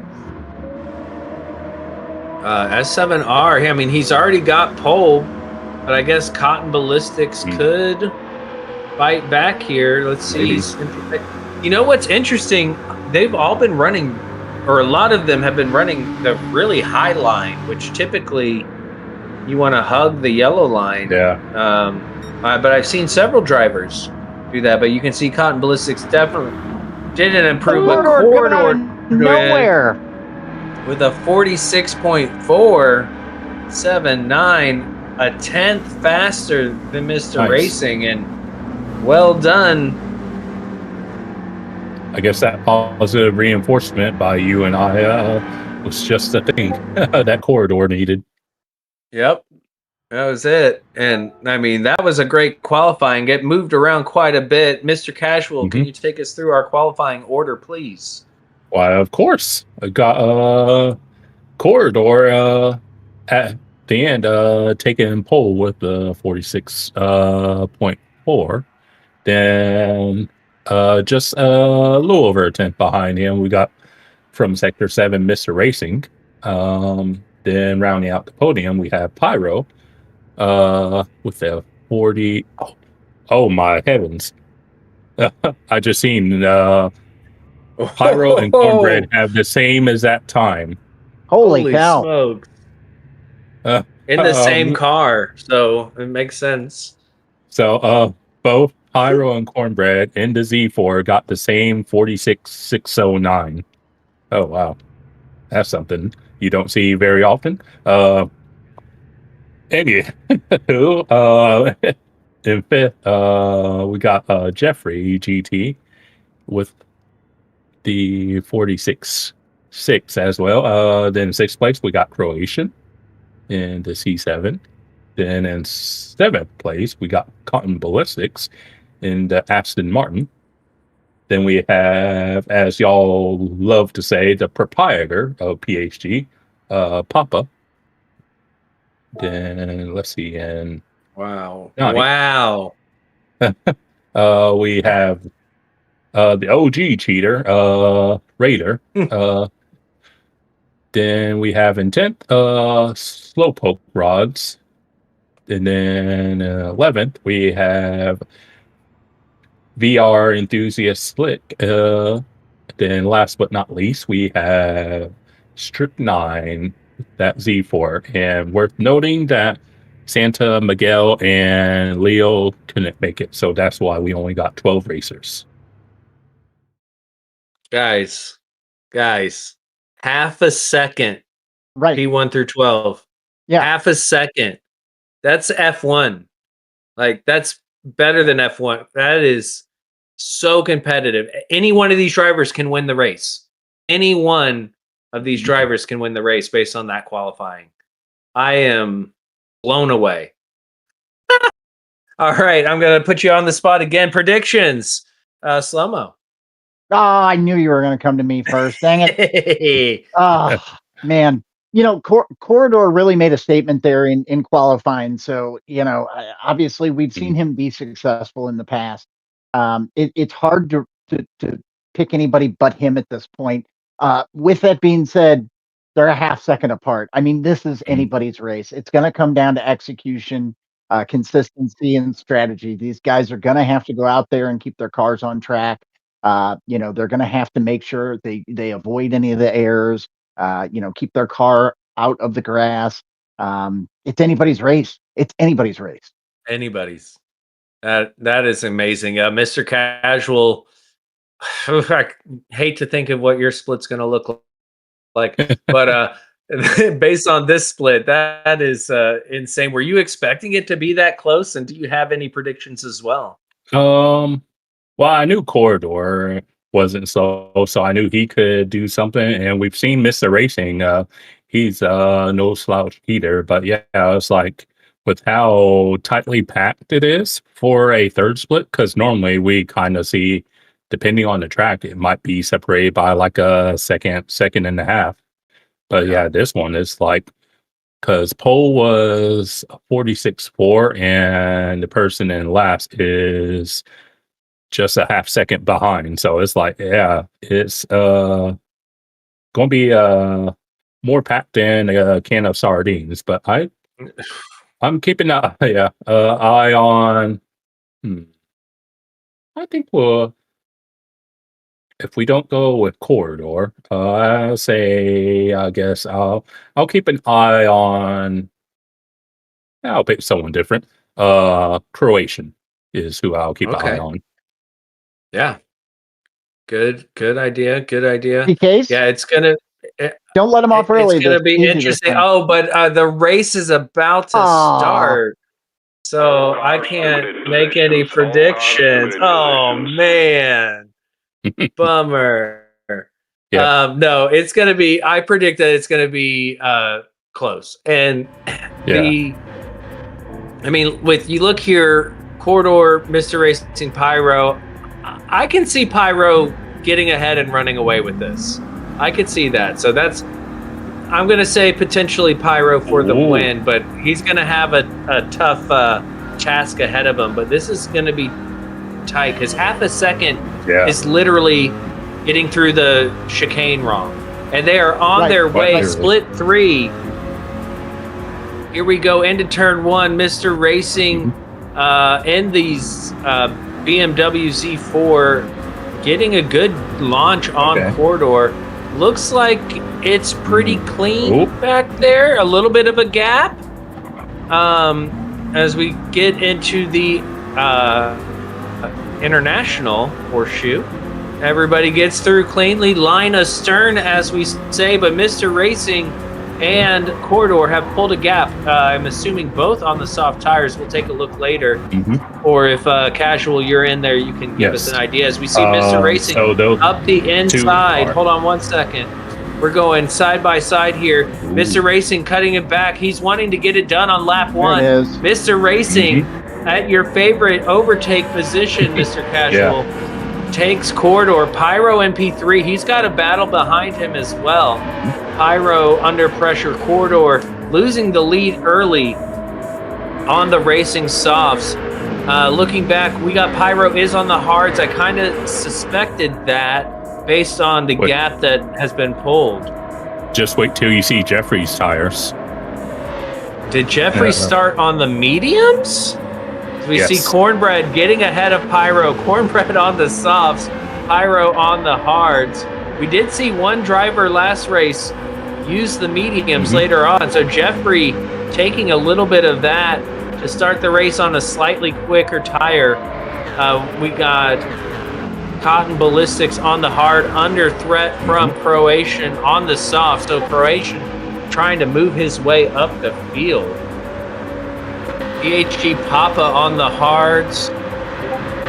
And he's going, they're 3 wide behind Raider. Slick cuts back in as Slowpoke Rods does the wedge strat, gets off the hards off after the first lap, and he's going soft mediums or soft softs, whatever he can make work for him. S7R Mr. Racing, though, pulling away. Go ahead, Mr. Casual. A bit of a gap there at the moment. Managed to pull out in front of Corridor. So, I'm curious here with Pyro on the hard, starting in P3. He's definitely going to lose positions, but he's also going to slow those other drivers down who are trying to make way on the softer compound. We saw that last race as Shaggy tried to move up the field, and it worked initially, but overall didn't quite pan out. As we do see the matching NBR liveries between Jeffrey and Croatian. It all makes sense now as Croatian gets ahead of Jeffrey. Croatian up into P5. There they go. Those are 2 clean-looking cars. Corvette, AMG into the Le Mans chicane. Jeffrey goes a little wide.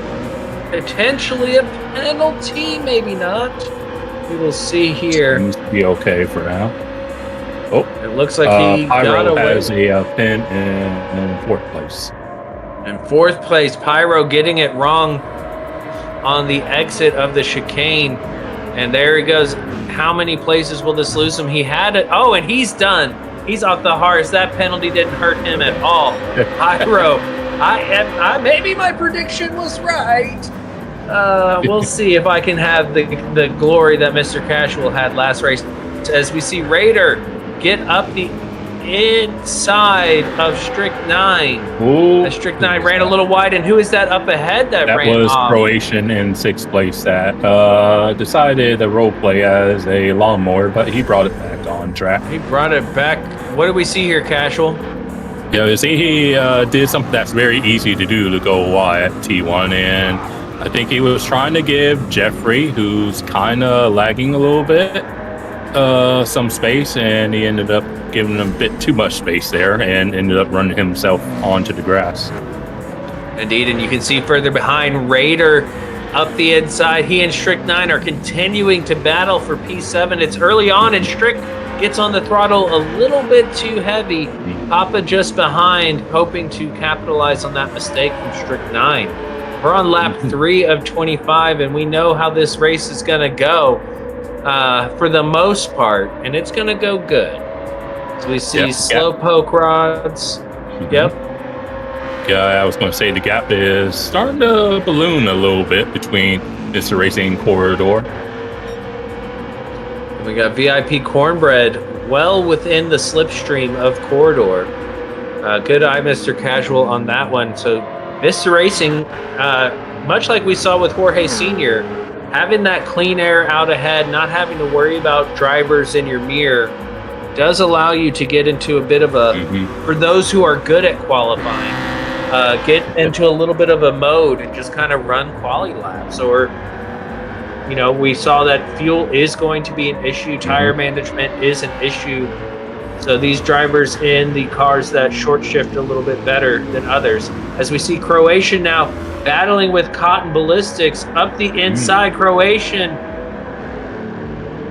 trying to perform the switcheroo against Cotton Ballistics. Cotton Ballistics, oh my goodness, this is where we saw so much chaos at the end of last race. Cotton Ballistics able to keep his ground. And Croatian wanting to fight another day. Good on these drivers, keeping it clean. You know, you kind of suspect when you start dropping down splits that the driving is going to go down, or the racing etiquette is going to go down, but that is definitely not what we're seeing here. As Croatian gets a better exit, we're going to take a look at this again. So we got Cotton Ballistics on the inside, Croatian on the outside for P5. There we go, late on the brakes, going for the switcheroo, Croatian. Oh, and they both get a little squirrely on exit, unable to get it done. And the battle just continues, and you can see Raider in the background with Strick. Man, Slick and Strick kill me trying to say their names. TK Croatian has gotten that pass done now on Cotton Ballistics just before the chicane, I believe, there. So able to finally get that move done and make it stick. Very impressive. Very, very impressive indeed. And Strick in the slipstream of Raider. It looks like he might pass him before the start-finish line. He will be on the outside, but will he have enough overspeed to cut in? It looks like that Corvette does have the power to maintain it.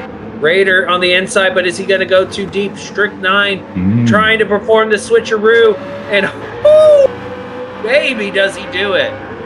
That was amazing. Strict 9, Crofty would be going crazy right now with that one. Let's look at this again. So, oh man, we just missed it, but very nicely done from Strict 9.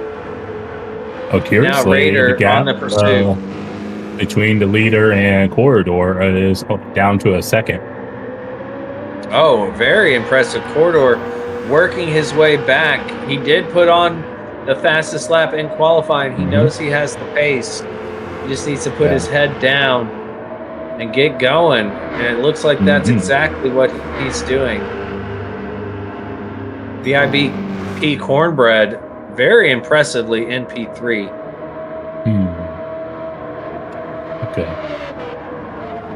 Coming into the Le Mans chicane is everyone. The thing about this track is all the corners are fine. The Le Mans chicane, it's not like the Death chicane where there's the wall, but if you mess it up, it's really bad. It is detrimental to your race, and you can be on your own doing just fine and mess that up, and no longer be on your own. As we see the MVR drivers back together again. They were separated momentarily, but now they're together. P4 and P5 between Jeffrey and Croatian. As Croatian goes to the outside, Jeffrey to the inside. Looks like they're racing each other. Raider in the pits, and Croatian gets the move done around the outside. Very nicely done into turn 1. Yeah, as Raiders in, and we see Croatian ended up getting a purple lap that lap. Oh, wow. Very nicely done. Strict 9 up into P6. Cotton Ballistics into P7 as he's continued to battle. Looks like Pyro, having already pitted and is on the softs, I believe, is in P8. And Mr. Racing now starting to feel the pressure a little bit. Yeah, Papa's at the back because I think he pitted on lap 1, if I'm looking at it correctly. So he must have started on hards and he's on the softs right now. Yeah, we had a couple drivers then pull the wedge strategy. PHG Raider in P12 on fresh softs. Raider just coming out of the pits on his out lap. Yes, indeed, it does look like Papa went 2 laps before pitting. To get off that. Well, you can't ever trust the lobby. Yeah, it's like, do I say it as gospel or do I give it a grain of salt? Exactly, as we see Fly America landing in the background. Cotton Ballistics on the racing hards. Half a tank of fuel. We're 6 laps in, and we're seeing that fuel coming out as Cornbread wants to go up the inside, and Corridor runs wide. Plenty of space is being given, and I mean, that was just a great move up the inside. Cornbread, or Corridor left plenty of space, allowing Cornbread to get through. Yeah, it's very easy to go wide at T1 because it's like, okay, do I brake too much or do I brake too little? Exactly. And it's so hard to find a happy medium there. Yeah, it's. But also, Corridor could be thinking, I'm not in the slip of Mr. Racing. I'm burning fuel in this big old V8 Corvette. Maybe I can short shift and allow myself to save a bit of fuel having Cornbread ahead. Just a thought. Yeah, because they have a near identical tire wear, and their fuel is basically about the same as well. Oh, I think we just had a technical difficulty with Jeffrey. Oh no, we lost Jeffrey. Mechanical failure. Yeah. It happens, unfortunately. Corridor staying well tucked into the slipstream of VIP Cornbread, so I can see that strategy playing out well, but Croatian has lost his drafting partner and is now in the middle of no man's land, 2 seconds behind and 5 seconds ahead. Yeah, SlowMoe at this point of the race, what are you thinking based on what you've seen? Well, and I think you touched on something with Corridor. The slip is so powerful here at this track.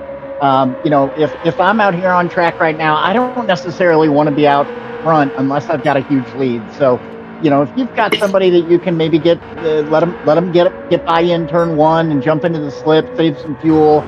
It's early enough in the race to where I think that's probably a very strong strategy. Keep yourself in the hunt. Make sure, you're hitting your apexes, but let somebody else do all the hard work for you. Yeah, I agree. And as someone who likes to qualify with a ghost, being able to follow somebody is always nice. Because I get distracted. It might surprise you, but I actually don't like to use the ghost. I'm kind of like a trial and error kind of player. Kind of like to learn it myself. Indeed. I know a few of you guys. That's C-Turbos like that as well. And I do like to learn it myself, but when I'm trying to improve on my time, I like to follow that ghost. And really just to remind me that, hey, I need to brake here and I need to turn here because I get distracted. It happens. Like, ooh, shiny, shiny object. Ooh, shiny. Most of the time I'm racing, I'm streaming as well, and us streamers know the easiest thing to blame is chat.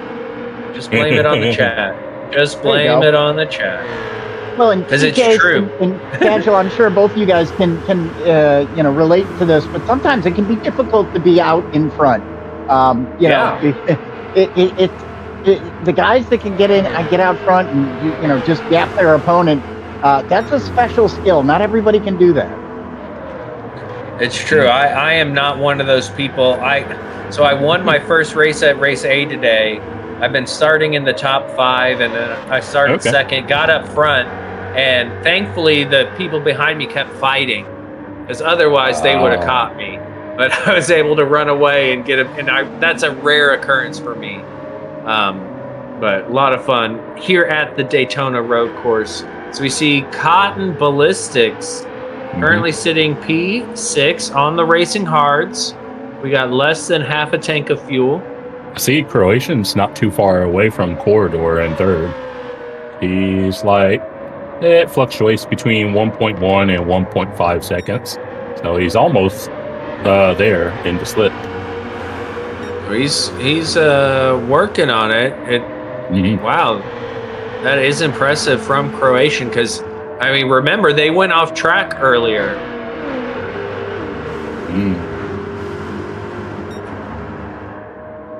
Let's see. Coming into the Le Mans chicane, and it looks like Cornbread has closed that gap to Mr. Racing, doing what Corridor was not able to do.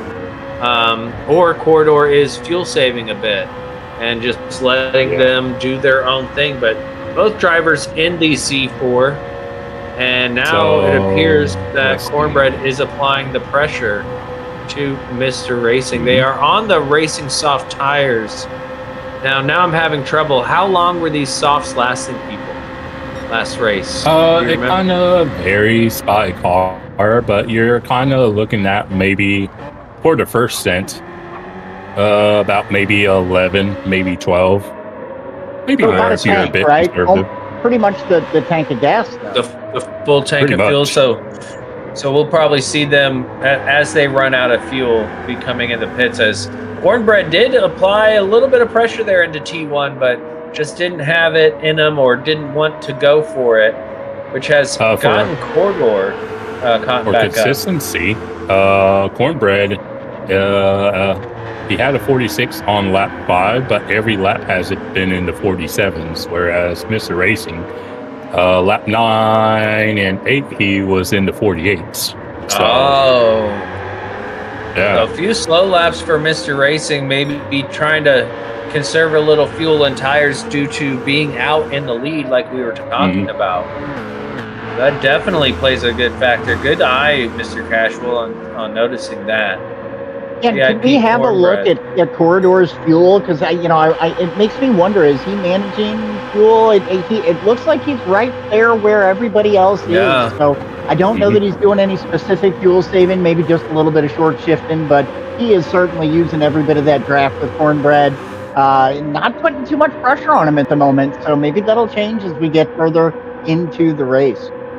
Yeah, and it's a long race. What we saw earlier, oh my goodness, Cornbread getting the run, using the slip. He's going to be on the outside, Mr. Racing on the inside as they come across the start-finish line. But with this overspeed, I think he may get it done as Croatian goes into the pits. No, Mr. Racing is going to keep it on the inside and late on the brakes. Oh my goodness, no switcheroo needed. Mr. Racing keeps the lead. That was very nice. Trick 9 also in the pit. So both of those drivers already out of fuel. So they are struggling a bit on fuel compared to these front runners. Yeah, I think Mr. Racing will be in this lap because his fuel looks to be low enough that he's going to have to come in this lap. So we could get a new race leader on the start of lap 12. Only time will tell. They come into the other horseshoe, into the left-hander, and Cornbread, nope, he keeps it tucked behind, but Corridor has definitely caught up with this little bit of battling between the two. And look at that exit Cornbread got, and Mr. Racing trying to put his car, but it was too little too late, unable to close the door, and Cornbread gets ahead well before the end of this lap. And I think we might see Corridor now, as Mr. Racing is struggling on fuel. Yes, Corridor up into P2, into the Le Mans chicane, out of the Le Mans chicane. And there we go. A new race order. Cornbread, Corridor, Mr. Racing. Very nice. Yeah, I think Mr. Racing's about to run out. I think that's why he had to let them go. He was like, I cannot fight this anymore. Here I go into the pits. Yeah. As well as Cornbread and Corridor. So they're all on the same strat. Just a little bit better fuel, being able to use the slipstream between Cornbread and Corridor. And this should allow Cotton Ballistics to take the lead of the race, unless he too comes in the pits. It doesn't look like he needs to. He's on the racing hards. Yeah. With just under a quarter. Yep. So there we have it, another new race leader as the sun begins to set. And I love that color of sunset. It's just a shame you got to get up so early for it. Right? PHG Pyro and P2. The only thing this game needs is to do the fireworks. At 10 p.m. during the Rolex, they do fireworks while they're racing. And it's so cool. Oh, it does in the single player, I hear. Okay. The fireworks are excellent. Sounds like you need to put your VR headset on and come to this track. I think you are correct. As we see, VIP Cornbread has come out into P4 with Slick Rick, Slick SHBR2 in P5. So that has put a car between him and Mr. Racing. Where is Corridor? Why is he down in P? He filled up his whole tank. Surely that's why. Because that doesn't make any sense, right? Yeah, because Mr. Racing's all the way up in thick. Cornbread's doing a short stint on the hards. Okay, so Cornbread and Mr. Racing barely refueled and put on the hards, while Corridor did a full tank of fuel and put on the sauce. Okay, that makes a lot more sense. I was like, how did that made? Okay, here we go now. For an interesting stint, because he'll be gaining time on them while they're both on hards. Yep, and then they're going to pit pretty soon. I don't imagine they go very long. Yeah. Maybe 2 laps? What do you think, SlowMoe? How many laps are Cornbread and Mr. Racing going to do on these hards? Well, you know, if you're looking at the fuel, I think they've got 2, 3, maybe 4 laps at the absolute most that they can do based on the fuel they carry right now. Yeah. Okay, and you can see Slick still has a good amount of fuel, but man, that front left is looking worse for wear. And he's got the pressure of Cornbread on fresh hards right behind him, who has been putting in some amazing laps. And Mr. Racing now in P6, just behind Cornbread. PHG Papa, 3.5 seconds behind, still on the racing softs with a few laps of fuel remaining. So we're seeing several. 2. Yeah, probably about 2. We're having several different strategies play out here, much differently than in the first race, which I like to see. A lot of times, you know, GT7 is all about, well, racing in general is kind of a copycat game, right? You find out who the fastest person is and you do what they're doing. But I like to see the difference in strategies. You can tell these drivers have done lots of practice and they're comfortable with sticking with what they've practiced. Yeah, TK, to that point, you know, we were looking at Raider, and before that we we're looking at Papa, but just watch the consistency on these guys' laps. I mean, 47-1, 47-1, 47-2, 47-5, 47-2. Papa was the same. Really consistent laps they are putting down. So they are in their groove. They're feeling it right now. They really are. They're in the zone. And Pyro going into the pits with 0 fuel. Cotton Ballistics in the pits. He's going to get rid of those hards. Surely he's not going to do a one-stop, is he? Cotton Ballistics? He could, right? I mean, you could theoretically do it. It's just you haven't really seen anyone bother. Well, I'm here for it, Cotton Ballistics. But do what you need to do, because we now have VIP Cornbread and Mr. Racing back into the podium positions. And Mr. Racing up the inside. Cornbread not able to hold on. No, he is. He's positioned himself beautifully for this left-hander. And that is Cornbread, who's going to get the better exit, as they have a weak tire ahead of them in slick. And it looks like, wow, that was really nicely done between Cornbread and Mr. Racing coming up to the Le Mans chicane. Well within the slipstream. Cotton Ballistics came out on soft tires. He came out on the softs, so if he wants to make it last, he'll have to work something out. Mr. Racing late on the brakes into the chicane. Can he keep it slowed down? He's coming in hot. And yes, he does. He gets it done very well, but Cornbread looks like he may have gotten a bit of a better exit. Slicks will be in this lap.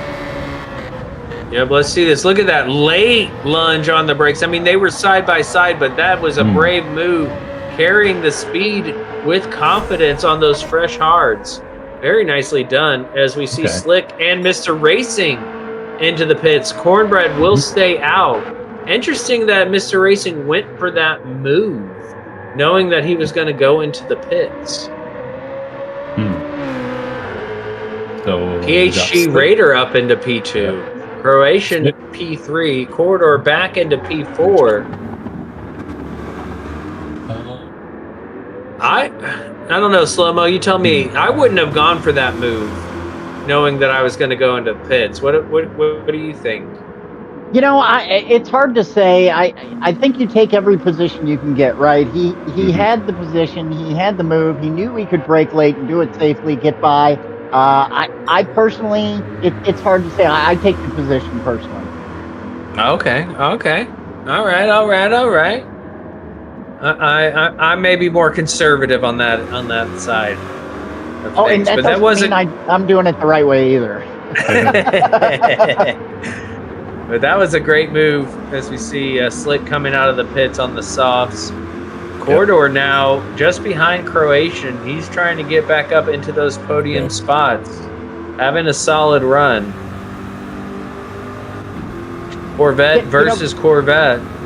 Croatian has not had anybody to slipstream for a large portion of this race. So, unfortunately, I think you're seeing him burn a little bit more fuel than some of the other guys that have been in slip, where he's been kind of by himself or having people behind him, but nobody to follow right now. So, unfortunately, I think you're seeing Croatian just burn through much more fuel than some of the other drivers. Yeah, I think you're right. Losing his teammate definitely did not help. VIP Cornbread in the pits, along with Raider, who is on the soft tire compound.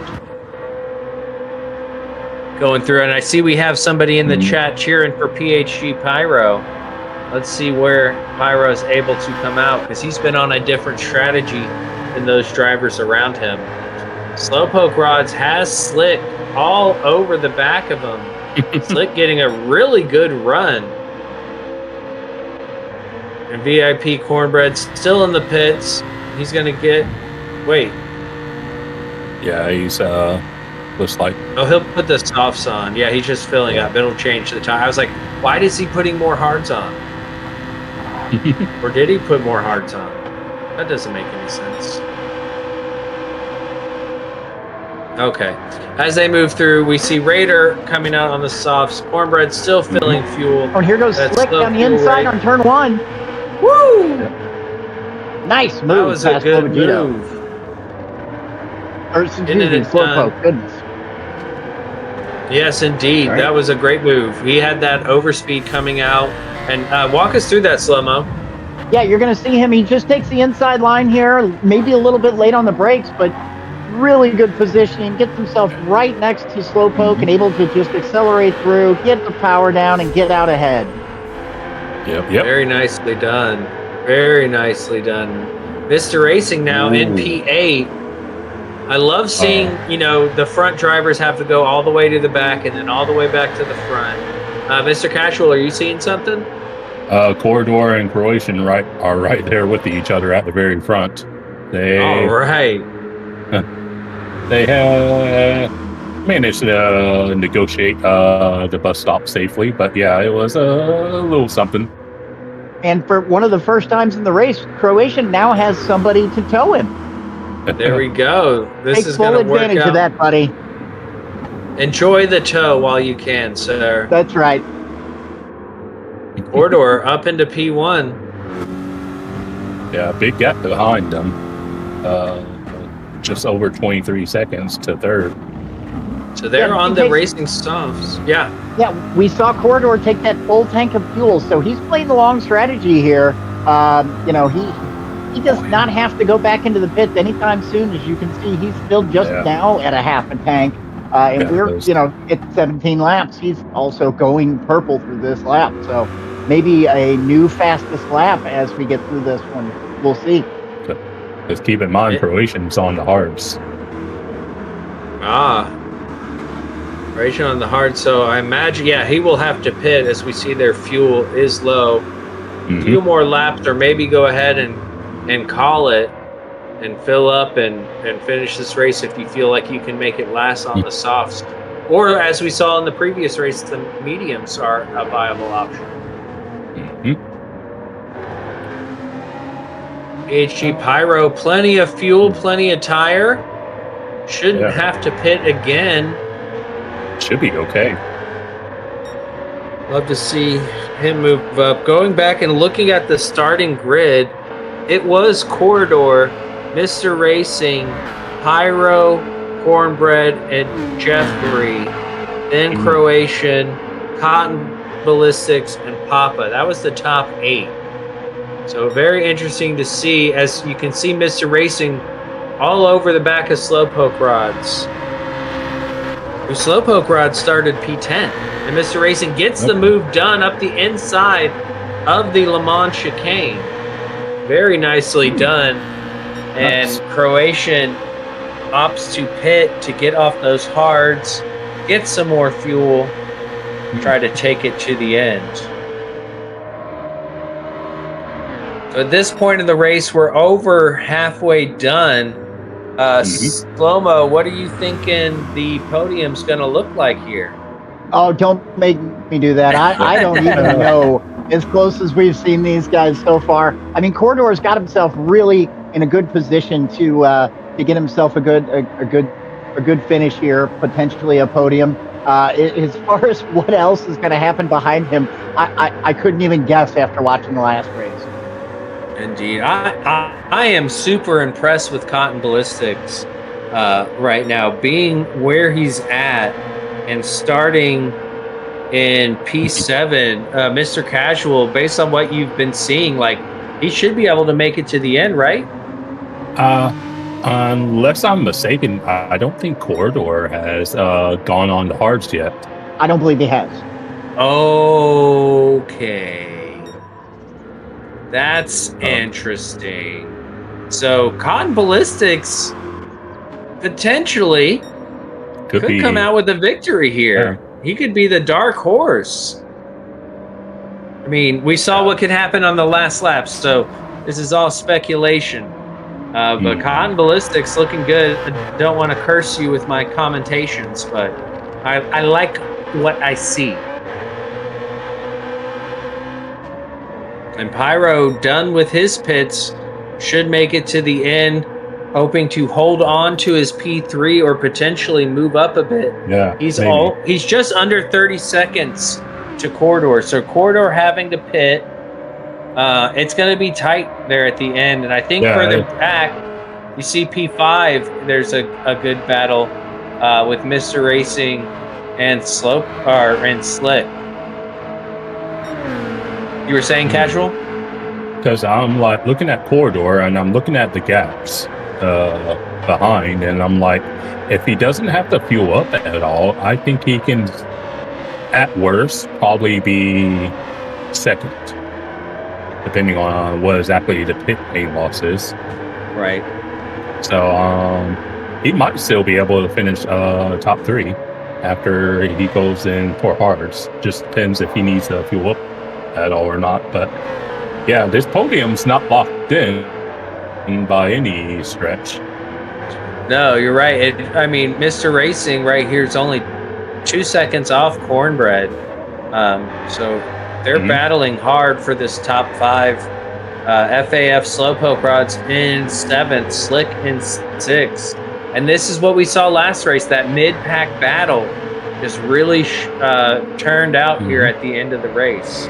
As the sun has gone down and the moon has gone up, as those guys from Cake would say. And every point matters. You know, this is only our week 2 out of 7. So, you know, these guys are jockeying for every single position. Every single point is going to help throughout this long PHG World Series season.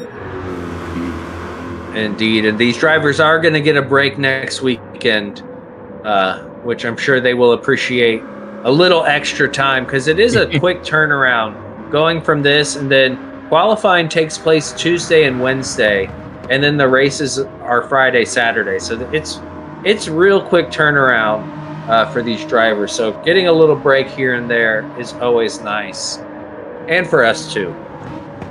Oh, they get a break. I don't. Because the other series I'm in, we're doing 27 laps here on Thursday. Well, and isn't the next round the Ford versus Ferrari at Le Mans? Yes, it is. Oh, yeah, you want to get some extra practice for that. That is going to be fun. And you know, with our lovely race designer, a.k.a. the Rainmaker, Shaggy Doo, it's going to be a handful. Guaranteed the rain. Guaranteed. Me and my dad used to watch him. What was that chef's name? The Louisiana Kitchen or something? You know, I guarantee. Oh, yeah. On PBS. Good old Me and my PBS. dad watched that every Saturday. Okay. P6, Flick, SHVR2. Justin Wilson. You know how quick is that his name? How quick these guys were in qualifying. It has spread out quite a bit, almost a minute between the front and the back. Justin Wilson, yes, thank you, C-Dubs. FAF Slowpoke rods, NP7. So a bit spread out, but also together. That mid-pack is definitely the tightest, as we are about to start lap 21 for Slowpoke rods of 25. So we are approaching the end. Looks like everybody's okay on fuel. I know we had one driver last race run out as they went across the start-finish line. And Cornbread not far off Pyro. So Pyro is not safe at all. The battle for the podium is on. And of course, we still have to wait for Corridor. So, Mr. Casual, are we expecting Corridor to pit lap 24? Looking at his fuel, I think he actually might be in the next lap. So not this lap, but lap 22. And he's got a 22-second gap between him and Cotton Ballistics there. So, you know, I think it's going to be exciting with him coming out of the pits. Yeah, so he'll have to fuel up for just a tiny bit. And I think Cotton might be able to get him. I think he'll probably come out around where Pyro and Cornbread are at. Interesting. And I love where the pit exit is on this track. It puts you on the racing line going into the International Horseshoe, and it can cause so much chaos. I've seen it in real life. We've definitely seen it in this game. I'm excited to see that. I love when the strategies come out to be just right on top of each other. Yeah, me too. But yeah, it's definitely one of the less egregious pit exits in GT7. Because there's a few traps now you're like, oh my heavens, what were they thinking? Yeah. Whose idea was this? Road Atlanta, Watkins Glen. There's several. Notice it's the American tracks. Yeah, of course. All right. Yeah. Corridor's definitely going to be in this lap, so this will be his in lap. All right. This will be exciting to see how it plays out as Slowpoke Rod's still able to maintain very close contact with Slick. He would love to get that P. Steve off of him if he could. You see Slick takes a slightly wider line through that hairpin as we get onto the crucial one before the Le Mans chicane. Again, different lines between the two drivers, but they are in different cars, so it could make sense as we see Corridor out of fuel. His tires don't look great, Bob. And we should see him dive into the pits. I do love this pit lane where you can just come flying in. Yeah, and now we got the GT community if they ever decide to actually make you drive it like a sensible entry. Yeah, that would not go well. So Cotton is going to take the lead. Yep. Well, and Ballistics. Corridor hasn't even started filling up yet, so I'm watching that in the upper left-hand corner. You see where it's got the fuel symbol next to his name. You'll know when he fills up as that number starts to climb. So he has not gotten fuel yet. There it goes. He is now now starting to get it. And Pyro gets ahead of him. We see the pit exit there. Pyro gets through. Ooh. Oh, side by side. Pyro just narrowly gets ahead. Now Corridor is going to be on fresh hards. Yes. For these remaining laps. SlowMoe, what do you think these hards are going to do in comparison to Pyro's worn softs? Well, you know, Corridor is a master at being able to utilize the variety of tires that we offer here. So let's see if he's able to really make this work and get back up into a podium position. At this point, he's under some serious pressure from Cornbread, who's door to door with him, coming around that left-hand turn. Corridor's going to run just a little bit wide. Cornbread, Corridor, it's so close. Corridor is able to keep it in, but you know, I think the soft guys are going to have a significant advantage over Corridor in a couple spots on the track. Not the straights, but anything that's got a turn. And this is what we saw with McNaughty and Josh, right? At the end of the last race. The difference in tire as Cornbread sends it up the inside of Corridor, and Mr. Racing not far behind, hoping to keep it penalty-free. Looks like they get it done. And impressive from Cotton, Ballistics, PHG, Pyro, Cornbread, and Corridor just trying to hold on. He's trying to get those tires up to temperature. Now it seems like they've warmed up a little bit, being in that slipstream. Are they going to go 3 wide, or is Mr. Racing going to help one driver or the other? It looks like Corridor gets back ahead to maintain the podium, but VIP Cornbread on the inside, late on the brakes, a bit of a tap. And Corridor able to maintain the lead, but Mr. Racing has now been invited to the party. Going to be battling it out with Cornbread. This is good news for Corridor. Yes. Because now Cornbread needs to worry about Mr. Racing going round the outside. Looks like they keep it clean and tidy. And here's that mid-pack battle for the podium. See a few drivers further behind. Corridor able to pull himself away to maintain that podium position as we are on the penultimate lap. This is some great, clean, hard racing, wouldn't you say, Mr. Casual? Because, I agree. Corridor's just praying that Mr. Racing is keeping Cornbread busy, so that gives him a chance to try and run away. But Yeah, it is nip and tuck right now between these three. Indeed, and we look further back for the battle for P6 is still on between Slick and Slowpoke Rods. Slowpoke Rod's gonna need to try to get a move done, but with the slipstream, sometimes it's better to do what he just did, give a little bumpy bump and wait for the final lap as, oh my goodness, Corridor does not get that chicane done in a very good manner, allowing Mr. Racing and Cornbread to work together now. But who is Mr. Racing going to favor? Looks like he's staying up top with Cornbread. Cornbread on the outside of Corridor, getting ahead. Mr. Racing also technically ahead going into turn 1. Here we go. They get it done. That is 3 and 4 ahead of Corridor. Corridor losing 2 positions. We talked about that earlier, how crucial that chicane is and how much time you can lose. We are now on the final lap. And I know Corridor is not happy with that. And it's hard to take your eyes. Oh, go ahead. Go ahead. I was going to say, it's hard to take your eyes off these battles here. But, you know, Cotton Ballistics is up there in first and has got himself in a really good position to get a victory today. Oh, and Mr. Racing going up the inside of Cornbread. Mr. Racing up into P3, putting Cornbread under threat of Corridor, and Slowpoke Rods gets ahead of Slick. Looks like Raider also gets ahead of Slick further back. Let's look at this again as we come into this horseshoe and look at that up the inside as 7R on VIP.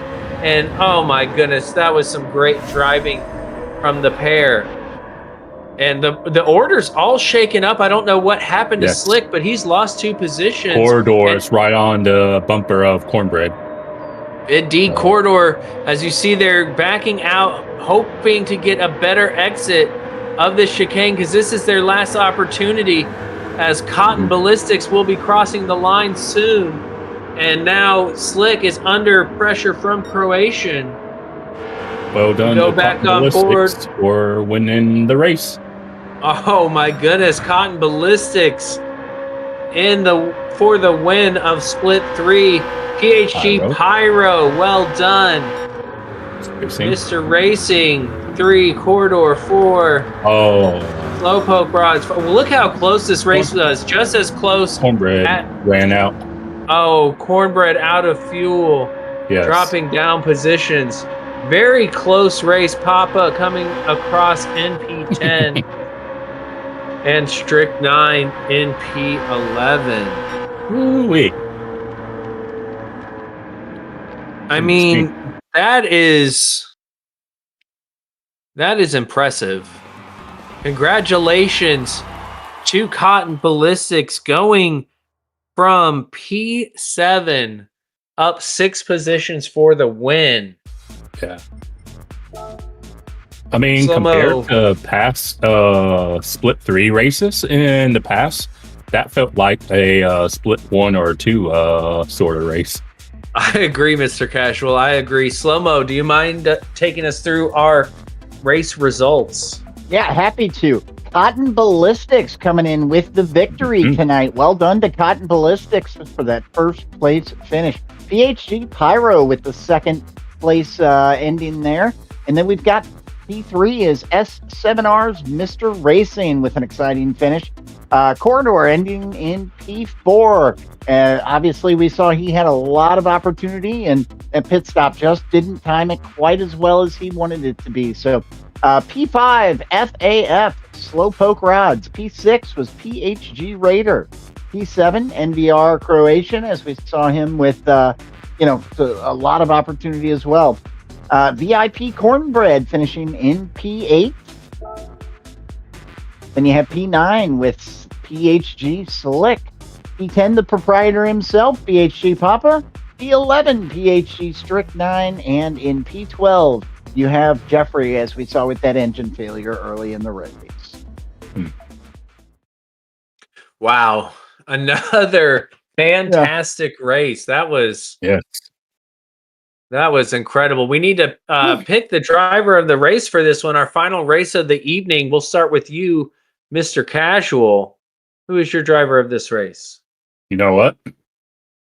I think I'm going to have to give it to our race winner, Cotton Ballistics, because I don't think we were really counting on Cotton to pull it out at the end like he did, but he managed to get the strap done right. And so for me, I'm giving it to Cotton.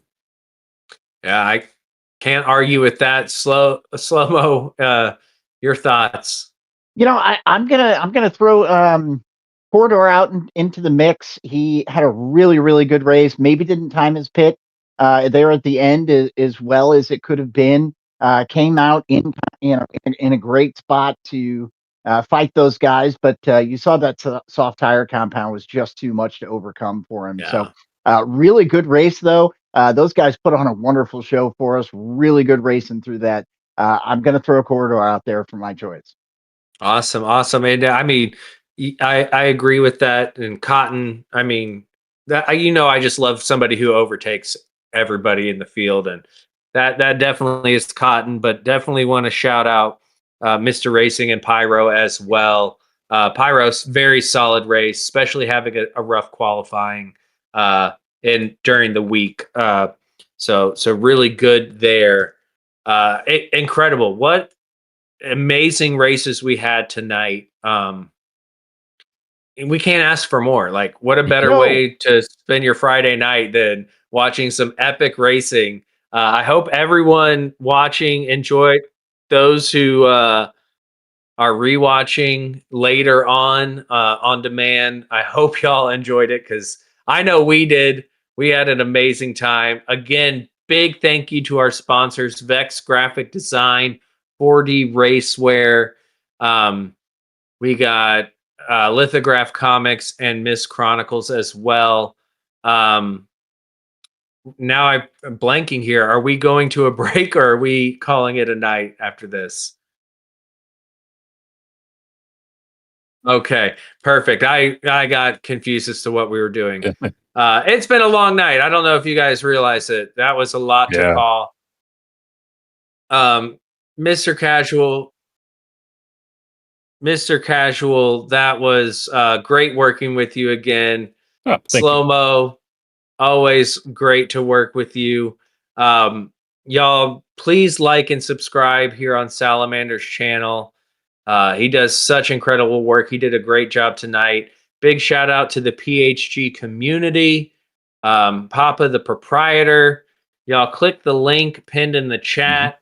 Check out the website. Find out more about what we're doing. Join the Discord because it's a great time. Great racers, better people. That's what we say, and it's true. I'll let you guys say your final goodbyes here. SlowMoe. Hey, don't forget to join us tomorrow for the races. I think they start at noon. Is it noon or 1? Central Noon. time. Yeah, there we go. 1 Central. 1 Central. Okay, so yeah, join us for the races tomorrow. That's going to be splits 2 and 4. You'll get to see Mr. Casual out on track. Oh, I'm sorry. He's over here. Mr. Casual will be on track. Good luck tomorrow, Mr. Casual. Go get him. Thank you. It's going to be a lot more fun as you see. At TK, you said it, man. What a great night at the Daytona Road Course. What a great way to spend a Friday evening. Thank you guys for having me. TK's great job on the call tonight, Mr. Casual. Always a pleasure to be in the booth with both of you guys. Stop by our channels, check us out. The announcers, we also race. I do some other gaming as well. You can find some fun Call of Duty and Warzone stuff on mine. We play some golf. But yeah, one more big shout out to the PHG community. You guys are always awesome to be around and be a part of. So thank you. Great racers, better people is more than just a slogan. It's a lifestyle that these guys live. So get in the Discord, join up. You get to talk to all the racers, all the commentators. There is a lot of stuff to be seen there. So get in there and check it out. I agree. Well said. Yes, again, tomorrow on Sal's channel, we got splits 2 and 4, like SlowMoe said. Can't wait to see Mr. Casual.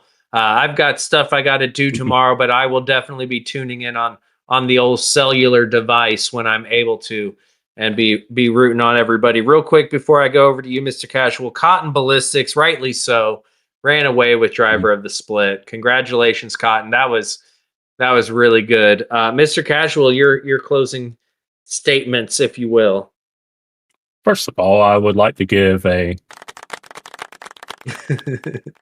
to everyone that participated tonight, because at no point did really, whether you were a viewer or a commentator or in Salamander's case, a broadcaster, I don't think any of us were ever bored at any time this evening. And that's the best thing you can say about a series. So well done to all the participants. Thank you to Shaggy for putting in the time and energy that goes into testing these races, because Lord knows I wouldn't have the patience. I would just find probably the quickest combo. I was like, okay, sure, we'll do that. But yeah, I've had fun this evening, and it's actually gotten me excited for my race tomorrow, because as you see this evening, you can do a myriad of strategies, and you ultimately don't know if it's going to pan out until you cross the finish line and see where you finish. But to that effect, well done to everyone, and it's been a joy. Well said, sir. Yes, and thank you all so much for joining us, for watching, for supporting. Thank you to the super chats and the sponsors. We got, of course, 4D Racewear. Check them out. 4D Racewear for your sim racing gloves, shoes, jerseys. Miss Chronicles, a great trilogy of books written by our very own Tussenbox. Lithograph Comics. If you're a comic book person, you got to check them out on Instagram. They got it all. Very cool stuff. And of course, if you have liked specifically like our driver lineup graphics and our split graphics, that is courtesy of Vex Graphic Design, aka Petey Snow. Check him out as well.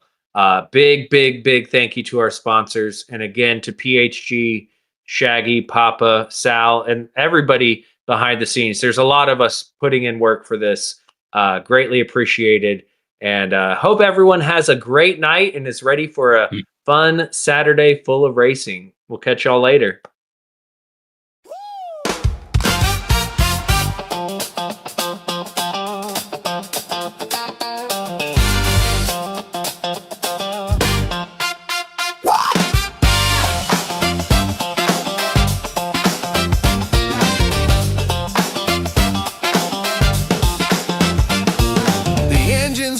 Tire scream. PHG's back, it's a racing dream. Season 3's here, it's time to shine. Grip the wheel, feel the starting line. The combo slick, Shaggy's the king. Car and track, they're the perfect thing. Teams are ready, the racers too. Fast and fierce, they're coming through. It's more than speed, it's where we thrive.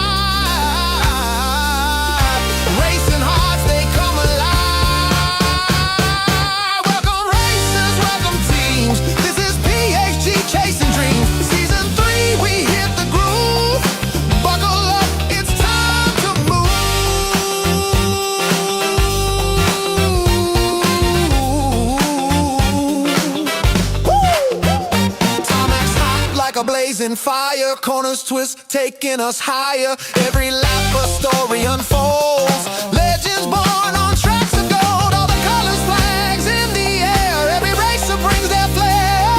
From every garage, every town, this is where the champions crown.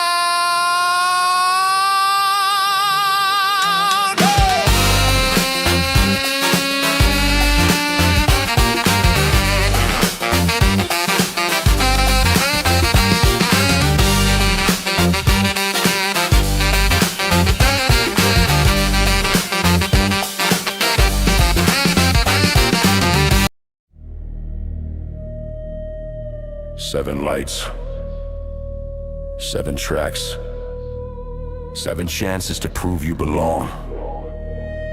This is PHG World Series Season 3. Strap in, set your brake bias, and pray your nerves hold, Because once the grid goes green, there is only full send.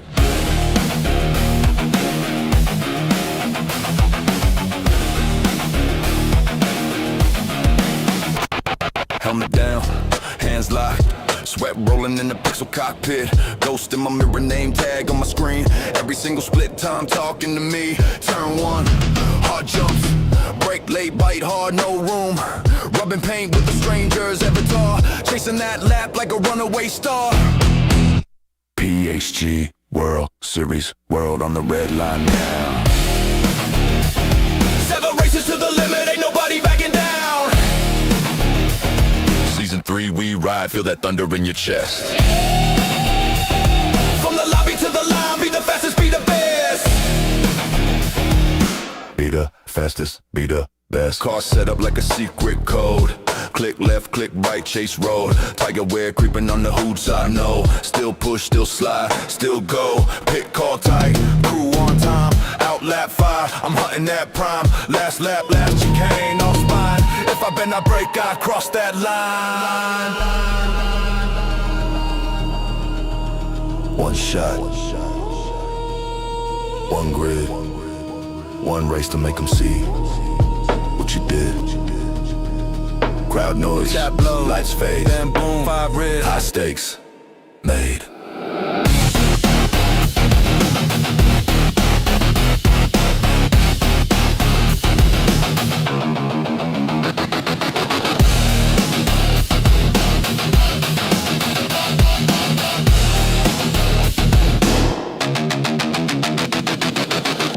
PHG World Series, world on the red line now. 7 races to the limit, ain't nobody backing down.